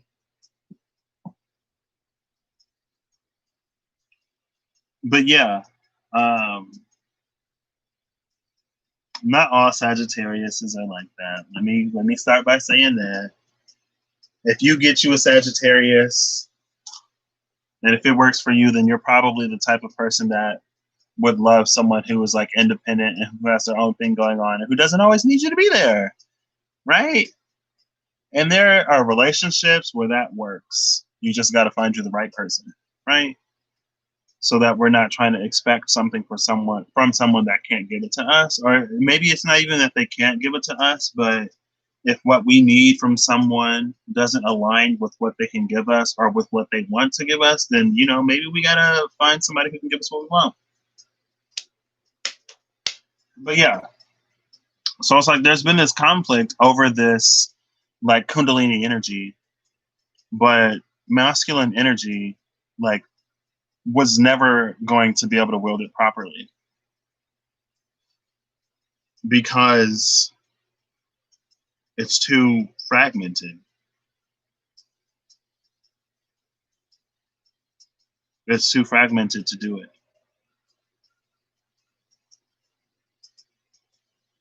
And so now I'm feeling like this queen behind the mask for the masculine energy is masculine energy learning to, it's like it's not masculine energy learning to emulate feminine energy, but it's like masculine energy defragmenting itself. And when masculine energy defragments itself, it comes into its own power. And when masculine energy is in its power, it doesn't envy the power of feminine energy because its power is complementary to it. But it's this toxic or this less healthy masculine energy that envies and covets the feminine energy for what it can do. Because honestly, masculine energy, a lot of masculine or dudes in general have become lazy, where they don't want to have to be better. They don't want to have to do better. They think that, and this ain't all dudes, but being a dude who's friends with some dudes, I just roll my eyes, but I'm like, you don't want to have to make anything of yourself. You don't want to have to do better or be better. You think somebody should just take you as you are. And you're not that great. But you feel so entitled to having someone there that you feel like you deserve someone regardless. And then when they don't get that energy, that's when you see stories about dudes doing stuff because ain't no female like me. Ain't no female job to like you, first of all. Anyway,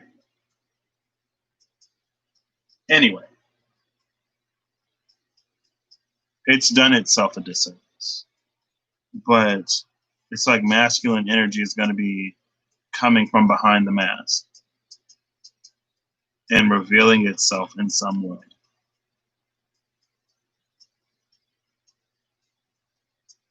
Oof, I don't know. I ain't even gonna try to pry. So that's what I got for these. I kind of want to keep going, but I don't know what else to do. I mean, I could think of something. Let's see. Let's get an overall, I guess.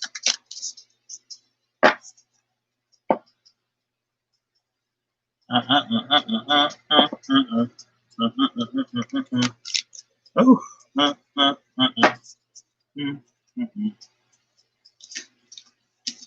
That I wanted something like out there. Oh, okay. Well, out there, out there.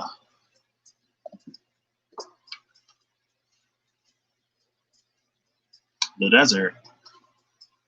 Oof, let them drown. I'm sorry. I mean, but hey, shoot. If you buried out in the desert, it may be for a reason. It's almost like this quicksand type of feeling.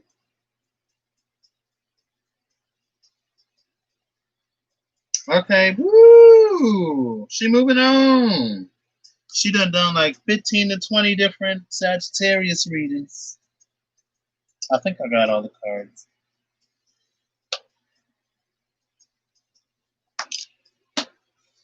Okay. So with this desert, I feel like there may come a point when more toxic masculine energy tries to reach out for help, but it didn't put itself on a solid foundation. And because it didn't put itself on a solid foundation, that foundation was due to crumble and it was due to fall apart. And then there's the storm. So we have the place, right? Wait, is the storm a place or is that a thing? The storm is 47. So yeah, that's another place. Desert storm, isn't that a thing? That's a thing. I know that's a thing. No, I'm not the best with history, so don't ask me what it was. But yeah. Okay, well, that was interesting. So from here on, it's probably going to be ranting and rambling and me just figuring out what I want to do because I don't want to shut this down yet. I'm not going to bed yet. It is, yeah. Like I can't remember. I know I've heard people talk about it, but as far as what it is exactly, I don't remember. But the desert and the storm came out. So maybe I should ask Siri. Hey Siri, what is Desert Storm? Desert Storm is a double-looping roller coaster located at Castles and Coasters, an amusement park in Phoenix, Arizona. Castles and Coasters? Do you want me to keep reading? No, thank you. Hold on, wait. Girl, I laughed. I'm sorry. Sorry. Hey Siri, how are you doing? Hi there. I'm pretty good. Thanks. Siri's good. Hey Siri, thank you for all that you do. Sure thing. See, we friends. We friends. I try to be nice. Like some mission. Yeah. It is. It's a military thing. Or like some Operation Desert Storm or something like that. Or something like that. Ooh, what's on my phone? My phone just laying on the table for y'all to see my notifications. Oh, snap. Did y'all get my Instagram name? Don't follow me. Let me stop. I'm going to look it up.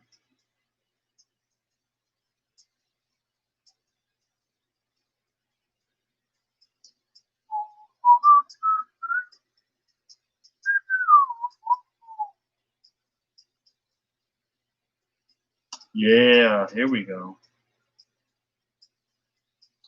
August 2nd, 1990 to Feb 28, 91. Feb 28, 91. That's a few years before I was born. Girl, don't tell me. That was over in Iraq? No. Operation Desert Storm was the first major foreign crisis for the United States after the end of the Cold War. On August 2nd, 1990, Saddam Hussein led a well-equipped Iraqi army into Kuwait, a major supplier of oil to the United States. As Saudi Arabia fell, Iraq would control 1/5 of the world's oil supply. Let's not even get into all of that. Let's not even get into all of that. You started high school. My mom had graduated from high school in 1990. Oof. What was that about? So this is a whole, like, with the desert and with the storm, this is some covert type of operationism where it's deeper than we think it is. And see, that's another thing that this toxic masculine energy has done. It's turned the whole world into a chess game, into a board game where we all buy into the charade. And that's, again, that division that it establishes, that it maintains to keep itself in power. But, hey, you ain't hearing from me.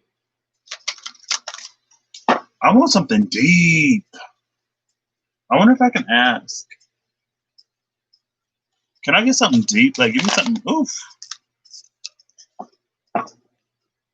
Spiritual practice. Okay, well, what about it? Bottom of the deck is personal transformation. Personal transformation and spiritual practice. Ooh. Ask and ye shall receive. So that must have been Bush 1, I think. Something deep, something deep. Something deep. It's so hard to shuffle these, y'all. Oh, there's the tear! The tear in the riddle!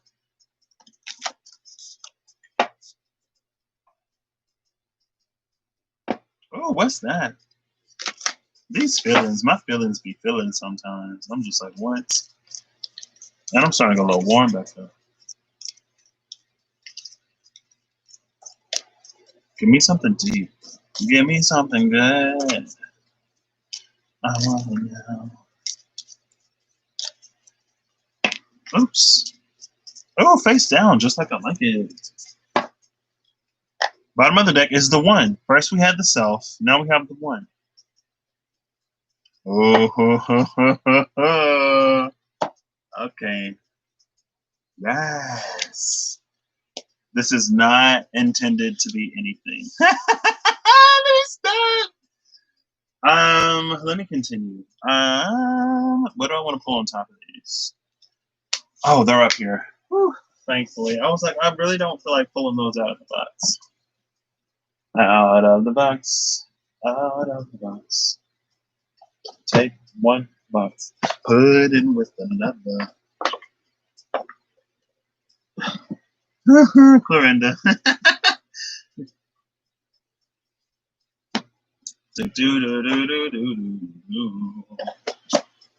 Out of the box, let your imagination take you for a ride. Wow, out of the box. I feel like that was a little aggressive. I'll take 3 cards to clarify each of these, please. Oh, why is that almost lightheaded feeling? I don't know. Something deep, something real deep. So we're starting with spiritual practice. Bottom of the deck is personal transformation. See, I'm decent at shuffling sometimes, y'all.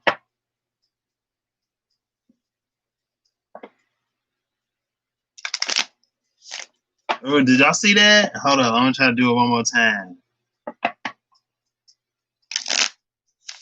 Ooh, see, well, almost.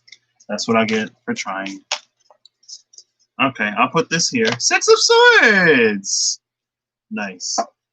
So, we'll do 1, 2, 3.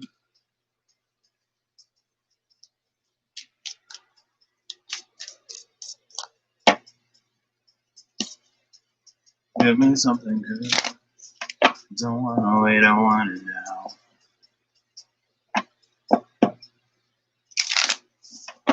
All in divine timing, all in divine timing. Ooh, there's that world card. Apparently, I was watching, I peeked in to somebody live, Twin Flame reading, and she was like, divine, let me stop. I was just like, this is not me. This do not resonate. Because, I mean, ultimately, at the end of the day, like, I know it's about divine timing. Ooh, well, this Empress, and then she sent this flying all the way over here. I'm going to do 1, 2, 3, and I'll pull the bottom of the deck. 6 of Wands. Okay. Left at the bottom is the Fool card. It ain't about being prepared. It's about taking that leap. Just leap. Just leap. I'm ready to just leap. F the laws of physics. F gravity. F the weathers. The feathers being ready. Shoot. I'm a fly. Let me stop. Okay. I'm sorry. I'm a little bit all over the place today, y'all. I don't control the vibes. I just roll with them. 19, spiritual practice. This is a 191. A 191 is about beginnings and endings that ultimately lead to beginnings. Right?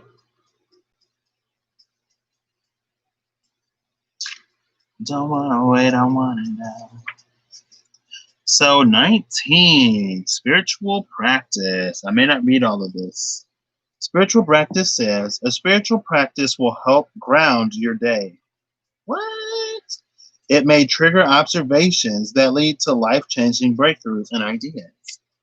So, there are many ways to maintain a spiritual connection through a committed practice.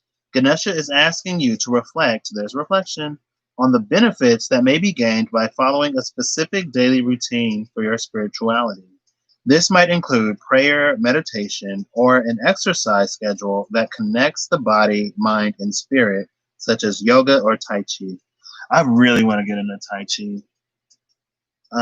Additionally, consider burning incense, which is often used to accompany prayers, invocations, and spells in many cultures. As the incense smoke rises up to the heavens, it is said to represent the request reaching their destination and meeting with approval from the divine.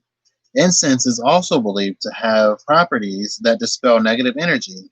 Use incense or burn sage to create a special haven for yourself or to clear a sacred space in preparation for a special occasion or ceremony. The smell of incense can also bring about heightened spiritual awareness, and realization for the user. There are many tools and techniques that you can use throughout your day to preserve or regain tranquility. Even simply taking a deep breath can restore a spiritual connection. Find what works for you and dedicate some time to your practice each day. Ooh, call me out. I don't do nothing every day no more, y'all. I've gotten so bad.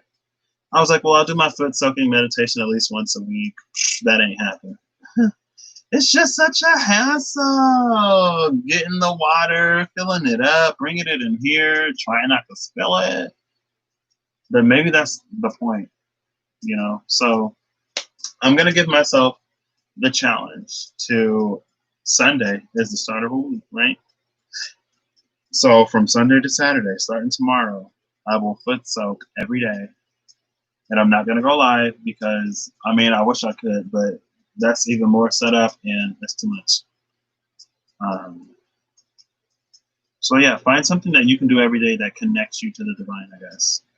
But also it's meant to be a little bit of a, you know, not a hassle, but it's meant to be something that requires time and reverence to that. So if you can, then I encourage you to do something a little bit every day as well. So the two cards we have are, I'm going to look at the Empress side first because the Six of Wands is upright. And the archetype we have is the Warrior, number 10. We got the Warrior at the bottom. Y'all see that? Barely. Well, no, maybe y'all can. Y'all can. So we got the Warrior at the bottom with the Six of Wands victory at top. So love that. Let's dig into the Warrior a little bit. Did y'all hear me read that? I was like, I'm getting it. And I got it. So hey. Now this will be more interesting. And y'all tell me these Empresses don't fight? Look at this. Hello? Get out of here with all that. Divine feminine energy to be pure and loving and demure, and she don't get upset, she don't get mad, she don't fight. If your divine feminine energy ain't fighting, then your divine feminine energy is not whole. Because she does it all. And she does it because she loves so hard. So, you know what? Let me take that back. Everybody ain't the same. Not everybody the same. But anyway, divine feminine energy don't mind getting down with the get down, especially when it comes to protecting something that she loves. Like, what kind of feminine, what kind of motherly energy just sits there and watches her baby get attacked? Like, get out of here with that mess. That was your mistake. Sorry. I'm sorry. I mean, I'm not, but you know, it is what it is. The warrior is the samurai, the soldier, and the advocate. Love that. We often envision the warrior as an armored figure with sword in hand, moving blindly toward battle. Yet the deeper aspects of this archetype bring us face to face with death itself. The warrior stands precariously at the edge of life and death, trusting the eternal to guide the sword's blade. Sorry. The warrior's work requires presence, alignment, and purpose. Presence, alignment, and purpose. So I'll go back to that if I remember. Requires presence, alignment, and purpose. If and when the warrior loses its center, meaningless confrontations and violence are their default response. When this card appears, it is important to question the battle at hand. It is likely a great one with deep roots and long-standing tensions. Deep roots and long-standing tensions. The actions you take will stay with you long after the dust settles. So choose wisely. Hold up. What? This don't make no sense. Okay, I'm sorry. Let me start again. The actions you take will stay with you long after the dust settles. So choose wisely, brave one. Oh, so choose wisely, brave one. As you draw your sword, realign with the ethereal wisdom within, then surrender to the battle. Oof. So this is about alignment, and the Empress is not the High Priestess, but she's also connected to that fierce feminine, exactly, femme fatale, if you will. You ain't got to, but if you will, femme fatale. What that mean? Fatalistic feminine, I guess. I don't know. And then the one is the card at the bottom of the deck. So over here we have the one. I'm curious to see what this is now, but I'll wait. So something about this Empress, I feel like the Empress is very loving. The Empress is very kind, caring, compassionate. She's like usually the pregnant one, but also at the same time, she's got a whole empire to protect. And sometimes hard decisions have to be made. And it's like, it's the job of feminine energy. It's almost the job of feminine energy to be everything at once, right? To be mother and caregiver, nurturer, protector, provider, sustainer, all of that. And so let's see where we're going with this. I'm interested. Well. So we got the Chariot, the Three of Swords, and the Daughter of Swords. The Daughter of Cups. The Chariot, the Three of Swords, and the Daughter of Cups with this victory up here. Okay, so I don't think that this feminine energy in particular, and this is about spiritual practice. So let's try to tie this in somehow, right? Find the threads and connect them. to weave the tale being told.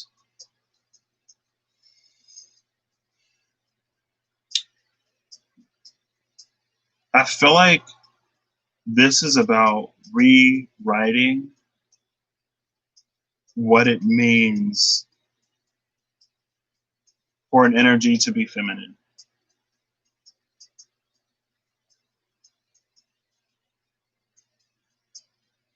And it's almost like the narrative of what goddessship is and what femininity is has removed this protector warrior functionality from her. And it's separated her from herself. Where she has all of this color in her shadow on the water, but she's been sort of blanched of it IRL, right? Hey Siri, define blanch. The etymology of the name Blanche is as follows. Not the name. Like that's like you can blanch something, right? Blanch, verb, right? Here we go. Yeah, make white or pale by extracting color. Yeah, thank you. I knew it was a word. Make white or pale by extracting color.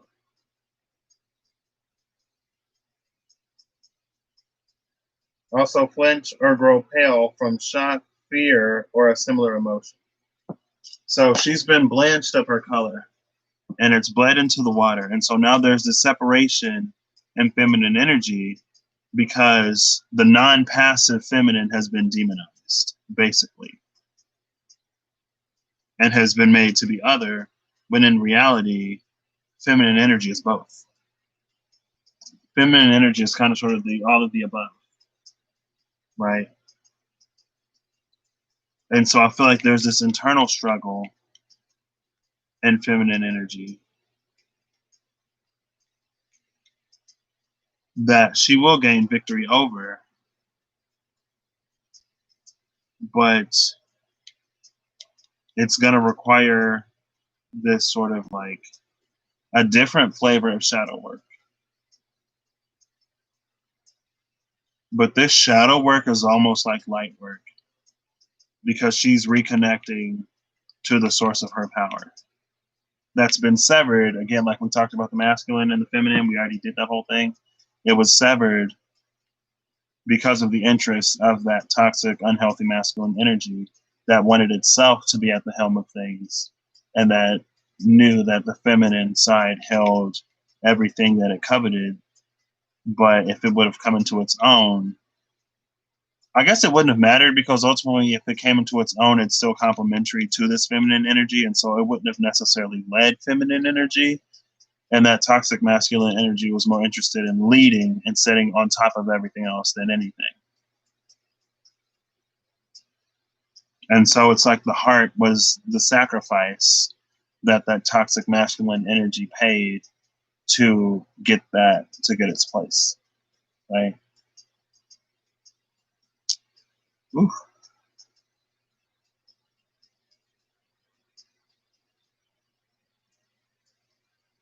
And again, this ain't, I ain't telling nobody to go out there and start doing whatever, but it's like, don't eat too much, don't be too opinionated, don't be too loud, don't take up too much space, be a lady, blah, blah, blah. It's like, don't be present. It's like, be there, look pretty, sit still, don't say anything. It's like, okay, well, the time for that is over. Or not, right? It's all about your choice. You do femininity the way you want to do femininity. But do realize and recognize that there has been a certain way of doing things that has benefited from you looking to it for permission to do whatever, when you pretty much have literally everything you need within you, right? That's why, the Black Widows, they're, anyway, that's why the Amazonians are like, things of legend now. So on this side, we have the South with the one over here. And you can see the interesting contrast between the one and the South. It's like everything radiates outward from the one, but everything radiates inward into the self. This is also, it looks like the Fool card in the Pride Tarot. So there's also that. Now we have the Six of Swords, which speaks to an element of journeying. Six of Swords also can be an element of perspective when it comes to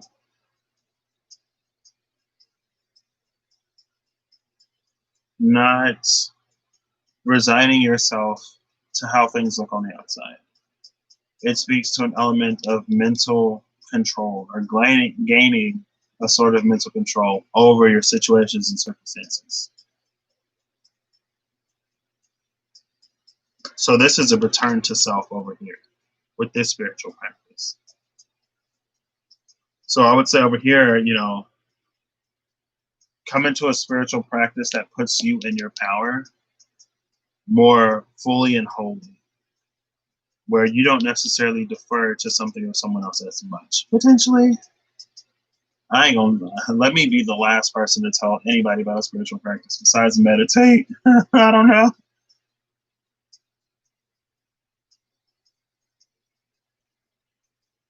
Now, excuse me. Oh, I'm ready to go to sleep now. Okay, nice. That means I'm done everything I'm supposed to do today.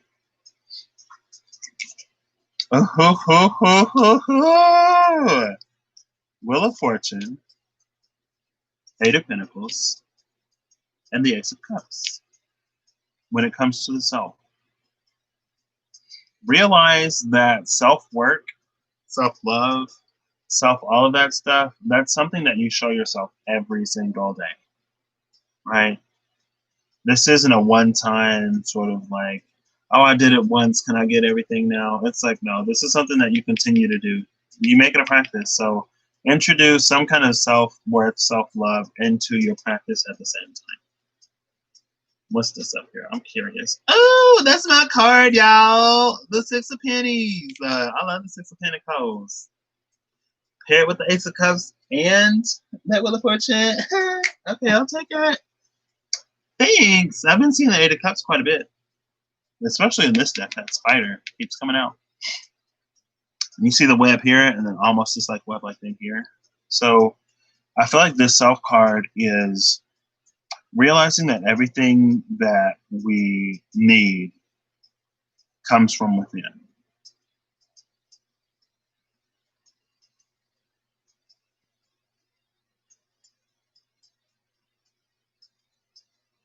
And so I feel like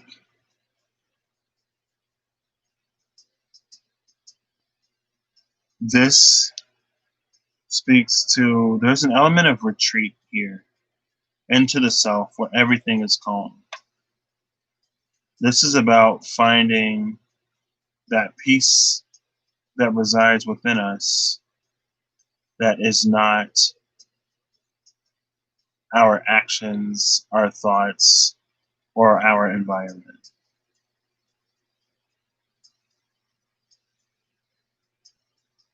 And it's retreating to that space for us to find the self, to then radiate outward from this self space instead of allowing everything to sort of like come in and define us.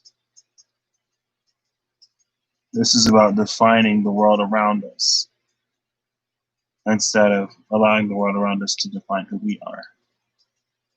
And once you begin to do that, then things can change. And that's a practice, but it's one of the steps on the road, on the path to adepthood, right? Before you reach mastery, first you must become an adept.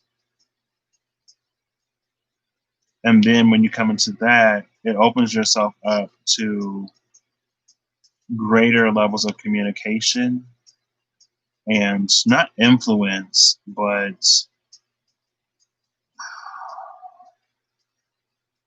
it's like communication.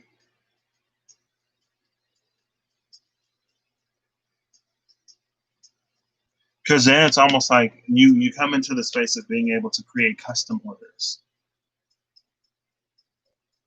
Like, that's the best way I can put it. That's the best way I can put it. You come into the space of being able to create a custom order or to be a little bit more sovereign in your experience, where you don't necessarily have to depend or rely on, you can be more involved in your experience, I guess. And then you can sort of come into the space of designing. Now, this, I feel like, is one of the first steps on everything I was talking about the other day when I was talking about the 4 of zones like it was the Sage of Zones. But this is sort of the initiatory phase of that. But it all starts within the self. And no one else can guide you to self like you can. And so maybe this is about implementing a spiritual practice that will teach you your voice and how to connect to that, instead of being so reliant and dependent on things outside of you. Because the one exists within all of us. But just like that, I think it was the Be-Candid card. Maybe it was a reflection card. Just like one of those Wisdom of Lord Ganesha cards said, I already forgot what I was going to say. But just like it said, it's like, I already forgot what I was going to say. I'm so sorry, y'all. It slipped me. But it's about connecting to self first.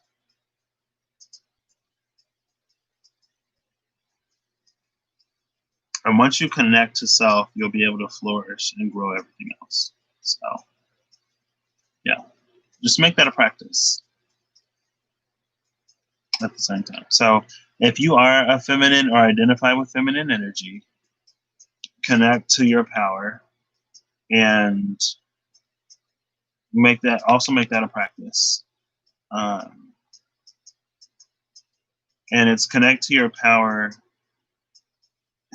Once you begin to do it, you'll be guided, right? I should have did decide first, because it guides you along the way. So you don't need anyone else really to tell you. You just sort of naturally flow in those directions. But coming into this will bring insights that will probably bring situations into your life that will give you opportunities to come into this or to stand in this. It may not just come without any sort of activity, I guess. So I'm going to shuffle these up. I'm going to get one final card from all of these. And then I'm going to go to sleep. And I'm going to actually sleep tonight because I sleep now. Woohoo! Yeah. I need to not do whatever, mess these up. Okay, there we go. Ooh, cutting to justice with the 6 of Pentacles.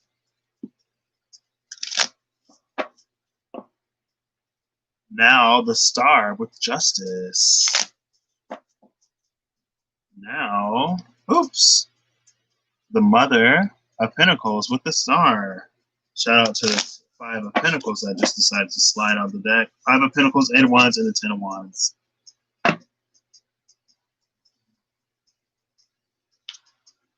I'm not even going to dignify that. I'm not even going to talk about it. It's my channel. I'll do what I want. There's that 6 of Wands with the 5 of Pentacles. So victory over that. We'll give this a 3 cut. And then we'll give this a few more. 4 of Wands with that Son of Wands. Okay.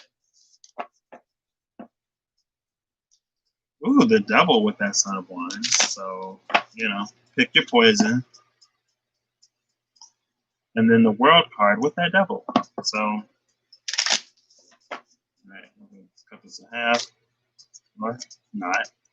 Okay. Final messages. 1 last card. 2 last cards. 3 last cards. 4 last cards. Your dough is ready to roll and create this rose. No problem, Clarinda. Have fun. Enjoy the baking. Oh, then the Emperor come out. What's this? With the 3 of Pentacles. Your Emperor is ready to come in and work with you. Where you at? Let me stop. Bottom of the deck is the Daughter of Swords, which is the Page of Swords energy. Man, See you, Clorinda. Oh, this emperor, where you? I'm over here talking, and you just decide to come on out. Shoot, where you at then? There's something that masculine and feminine energy can do better together than they do apart. And feminine energy don't too much like feminine energy is complete in itself. And so it doesn't too much need masculine energy for anything. Just like masculine energy doesn't too much need feminine energy for anything. But at the same time, they work better together because the masculine addresses more of the physical and the feminine addresses more of the spiritual. Just like between the architect and the oracle and the Matrix series, right? They're both necessary. So,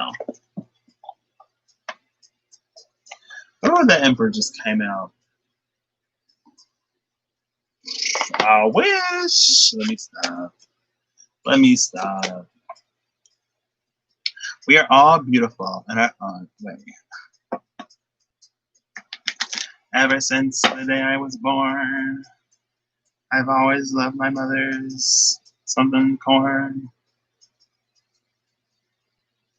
The eternal child. I was like, what is that?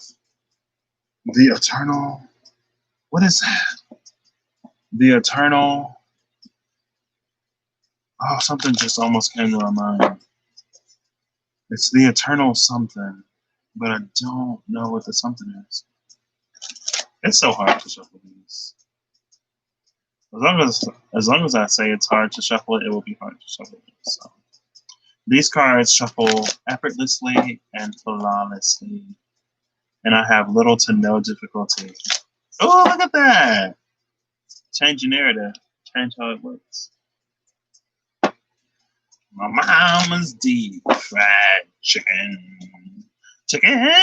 Now my throat trying to get all raspy. Ooh, and the lover wanna pop out. What is going on with these cards, y'all? What is happening with these cards? Bottom of the deck is the mother. We've been talking about you, girl. The mentor. I can't read us. I'm sorry. Bottom of the deck is the mentor. This is spiritual guideship. This is giving me, his name isn't Wan Shi Tong, but it's giving me the owl from Avatar The Last Airbender vibes, who sits in the library of everything. Right, Miyoshi? First the emperor want to pop out. Now this lover want to pop out. Who you with? The crown. Ooh, who loving old ladies? Old ladies need love too.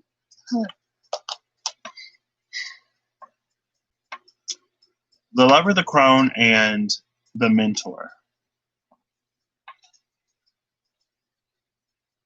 These are all aspects of the self as well. Right? The lover and the crone speaks to an element of prophecy. No mistake, she said mother for a reason, right? Well, if this is the mother and this is the crone, then this lover would be in the space of the maiden. And we saw the maiden like twice earlier. It would be so funny if she was right here. Oh, it's the stone. The seed. It's the seed, sorry. Ooh, let me stop. Vesta in Cancer too. Oh snap. Mercury in Cancer. People searching for that nurturing motherly love. Come and get your love. That song popped into my mind earlier. But with the crone and the lover, this gives me an element of prophecy. And it's taking me back to that story about the princess who was looking for the frog to be the prince, who had the stone, the crone who gave the queen the stone, and she threw it away, and she cursed them. And then they can't, like that whole story from back in the day. That's what's coming to my mind. And so there's an element of spiritual challenge here, and also an element of spiritual transformation. And the mother is the mentor, right? But the mother can only pour into you what was poured into her. And that's one of the great challenges of, I would assume, that's one of the great challenges of having a child is you want better for your child, but in some ways you can only pour into your child what was poured into you. And so I think it's for us to change the way we look at mentorship. And it's to change the way that we look at experience and inexperience. Hold on. This is number 6. This is number 17. And this is number 13. Okay.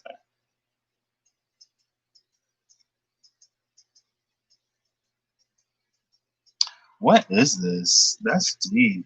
I was not expecting that crone to pop out. She done threw my whole story off. You done threw the whole thing off, crone. You could have just stayed in the background.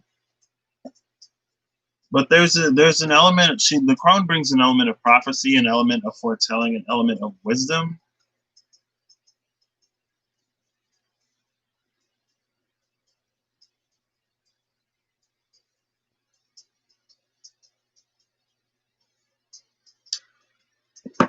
And well, let me see if I can dive into this.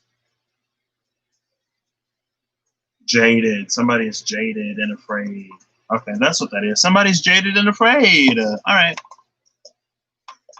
And there's like this "I told you so" type of energy, or "you should have known better" type of energy. But again, someone can only pour into you what was poured into them. And just because something didn't work for somebody else doesn't mean that it won't work for you. And also at the same time, when we get advice from someone, it's also for us to understand what their limitations are. Because I got nothing but love for her. But I was talking to my mom the other day about something. And I was like, well, you do this one thing, and that says something about you. And she was like, a little bit taken aback. And I was like, yeah, like you do it with things and you do it with people. It's the same. And you may not see it yourself, but this is who you are. This is how you are. I literally lived my whole life under you. So, you know. Or at least it's who you've become. And again, it's like sometimes people can only give us advice from their own perspective. And it's not that that advice is not valuable, but it's also to understand that people only give us advice from their perspective.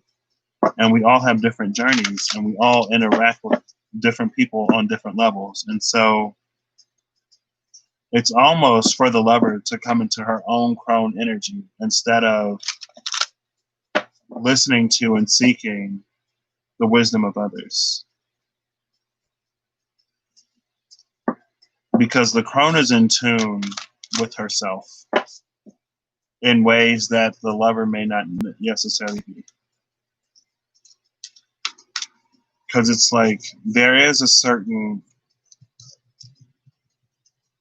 veil or a certain lens that we see things through when we're talking about love.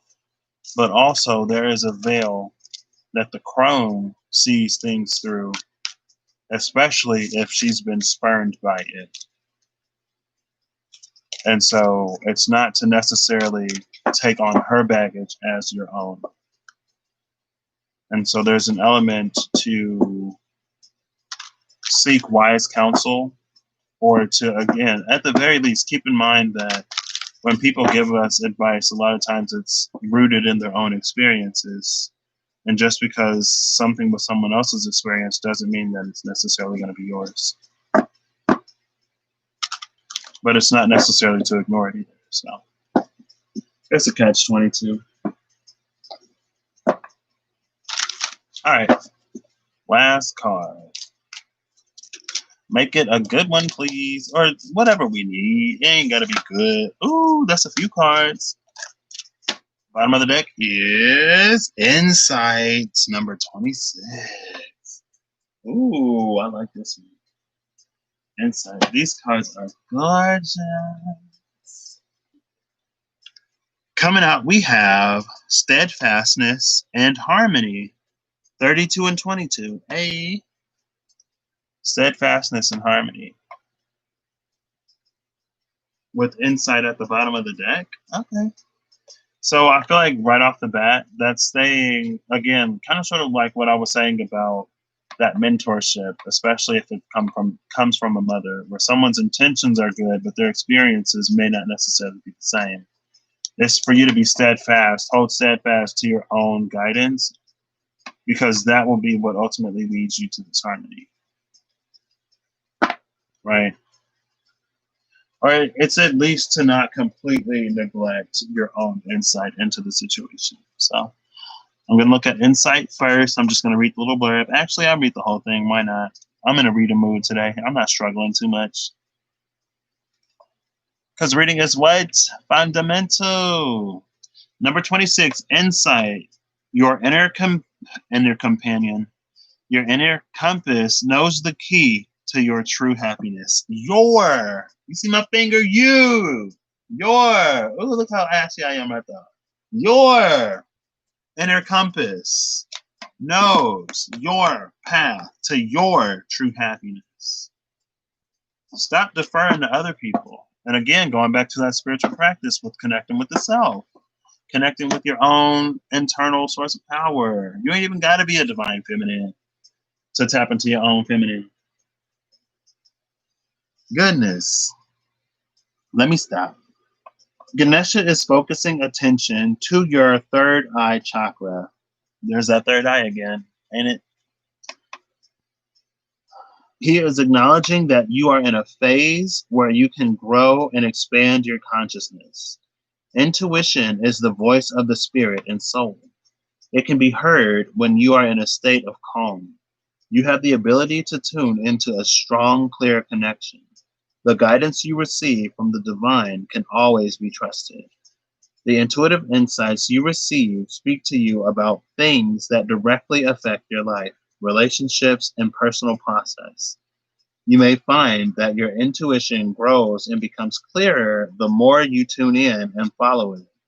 The more you clear the third eye chakra energy space and practice using your intuition, the more clearly you will see in every way.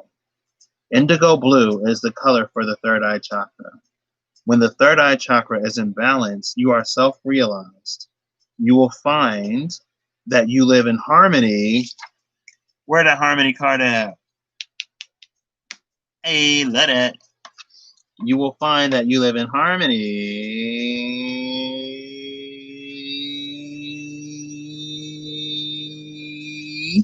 with your expanded true self and with people who you interact with in your life. This does not mean that you will never have problems, but rather that you will look at them with a different perspective. You may find that you are charismatic, empathic, and highly intuitive. You are intelligent with a good imagination and accurate perceptions. Love it. Love it. Third eye is right? I had to find my place. Oof. I'm starting to go to war. Let me stop.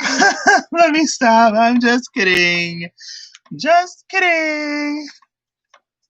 Why my leg all of a sudden get itchy? Oh, here it is right here. Steadfastness. Ooh, girl, this is a page and a halfer.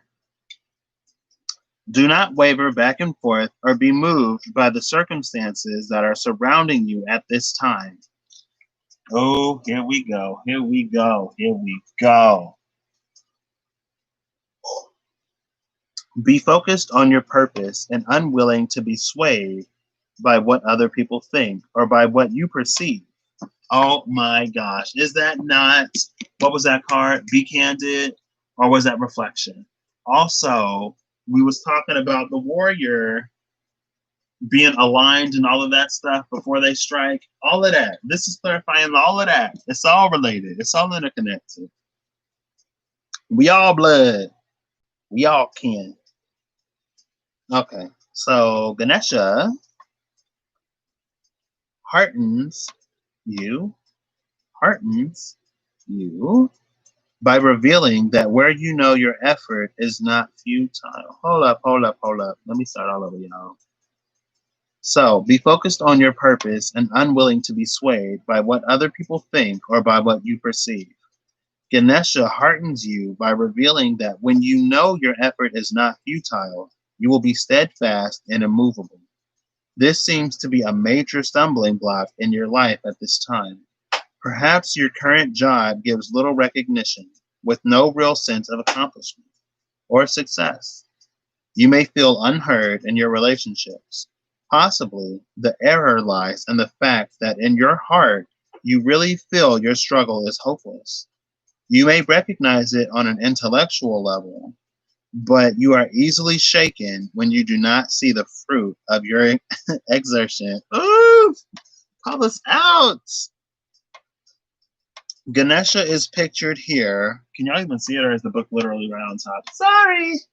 Sorry about that. Sorry. Ganesha is pictured here riding the elephant. An elephant riding an elephant. Ganesha, get off that elephant. Let me stop. You just look like an elephant. I had a dream about an elephant friend the other day. It was kind of sad, honestly. Ganesha is pictured here riding the elephant to engage you in the energy of the elephant spirit. Elephants can teach you the kindness, dedication, and communication in relationships. And wait. Elephants can teach you that kindness, dedication, and communication in relationships is very powerful.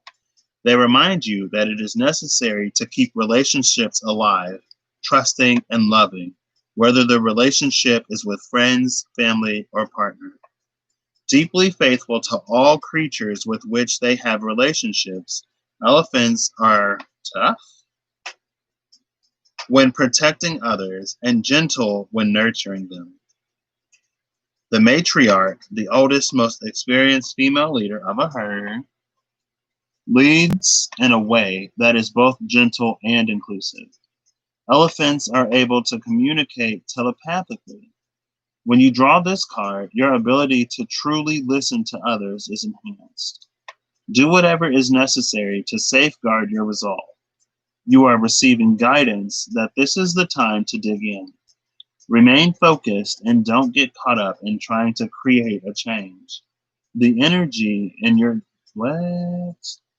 The energy in your job or relationship is ever changing. Ask Ganesha to bring you the strength to work through what is happening. Stay committed and on track.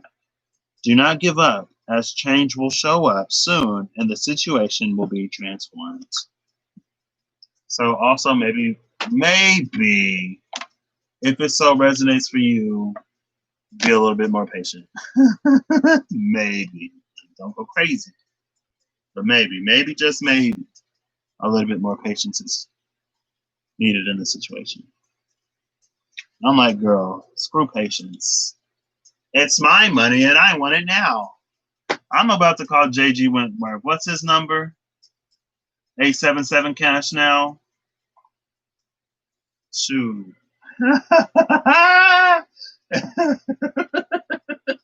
That's so funny. See, I ain't even gonna say it on here. I ain't even gonna say it. 22 Harmony. You deserve to feel good about your existence. You deserve to feel good about your existence. Harmony. Hello? People. Thank you. The card is symbolic of your personal beliefs and what will bring you happiness in your life. Ganesha is asking you to remember to radiate warmth and energy. Take some time to reflect. There's reflection again on your personal values. What was that? Spiritual practices? Or be candid. Personal values and attitudes. What do you believe will bring you the outcomes you are longing for in order to have a complete and happy life? The color orange can refer to a period of socializing, activity, and new adventures. Orange is the color of the sacral chakra, which we talked about, and is associated with the sexual organs and reproductive systems. It can symbolize happiness and love. We store our feelings, emotions, pleasure, sensuality, intimacy, and connection in this domain. How deserving do you feel? When you feel that you deserve good, you treat yourself well and require that others treat you well also. When the sacral chakra is clear and the energy is in balance, you are friendly, compassionate, and empathic with a concern for others. You will experience a very strong sense of belonging. Feel good about your life, enjoy time with friends, and do what is necessary to bring yourself in alignment with what you want from the relationships in your life. And that's harmony. So thank you so much for coming in. And that's everything I have for you today. If there aren't any questions, then I will go. If you have a question, I'll do my best to answer. I guess. But yeah, so the sacral came out again with emphasis on the third eye as well. So, hey, excuse me. I like the way you look at me. What song is that?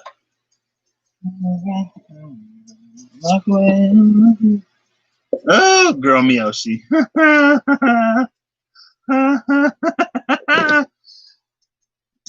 I was just playing. JK, LOL, and ha ha. But yeah, so I'm gonna wrap this up here.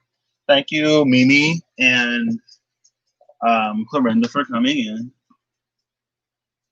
You just said about being your own source. Girl, I've been on that for a minute. I missed 10, 10, and 11, 11. Tragic. Yeah. What about being your own source? I mean, about being a star instead of a satellite. I've been talking about that a lot. A lot. Because I'm just like, all y'all people out here calling yourself stars, saying y'all doing whatever, y'all looking real satellite. Moon knew you knew. You acting brand new. Who this? These energies are so heavy and things are so chaotic in the world right now that I'm just so lost. And oh, whoo, girl, yeah. I'm glad you said never mind, LMAO, because I don't know. I'm sorry.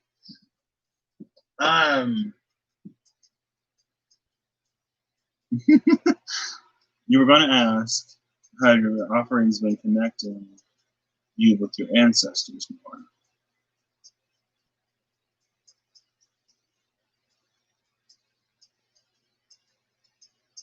So wait, are you saying you already feel like it is, but you asking me anyway?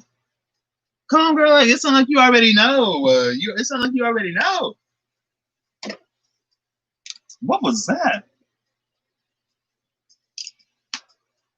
Sometimes I catch a glimpse of something. I'm like, but yeah, it sounds like you already know. So, but yeah, girl, don't even get me started because I'm gonna be. It blows my mind that like Moon knew, you knew. Hello. Oh, it's fine. It's fine. I ain't gonna get into it. I'm not getting into it, but it's fine. All right. Well, thank you again for stopping in. If you tuned in live, thank you for tuning in live. If you're catching the replay, thanks for watching this later. Your name might be Patrick, and you might be me. Let me stop. Actually, you know what? I'm not even gonna do all that. I was gonna put my face up here, but let's see. Look at this, y'all. I lost my little ring stand for my selenite ball. And so I'm using my little watch. I got my little watch that's always dead. And I just put it right in there.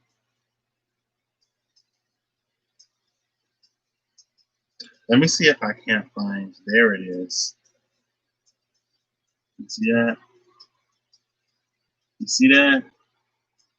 When I first got this, I was like, why is it brown? I was like, what is this brown spot in the selenite ball? It was my hand. the dude was like, yeah, they had these spots in it where you could see through them, through this one spot where you can see clearly through the selenite ball. I was like, oh wow, that's interesting. But yeah, so that's a thing, I guess. Let me put this up first. Something about this feels right. Putting that selenite on with the clock. Okay, all right. Ooh. So I'm gonna shut this down here now. I hope everyone has I hope you have whatever time you want to have, because some people don't want to have a good day. So if you don't want to have a good day, I hope you don't have a good day. If you want to have a good day, I hope you have a good day. If you want to have a great day, I hope you have an amazing day. And if you want an amazing day, I hope you have one of the best days of your life. But more than I hope that for you, I hope you're doing something in your own life to make that your reality. Thanks for coming, and I'll talk to you later. No problem.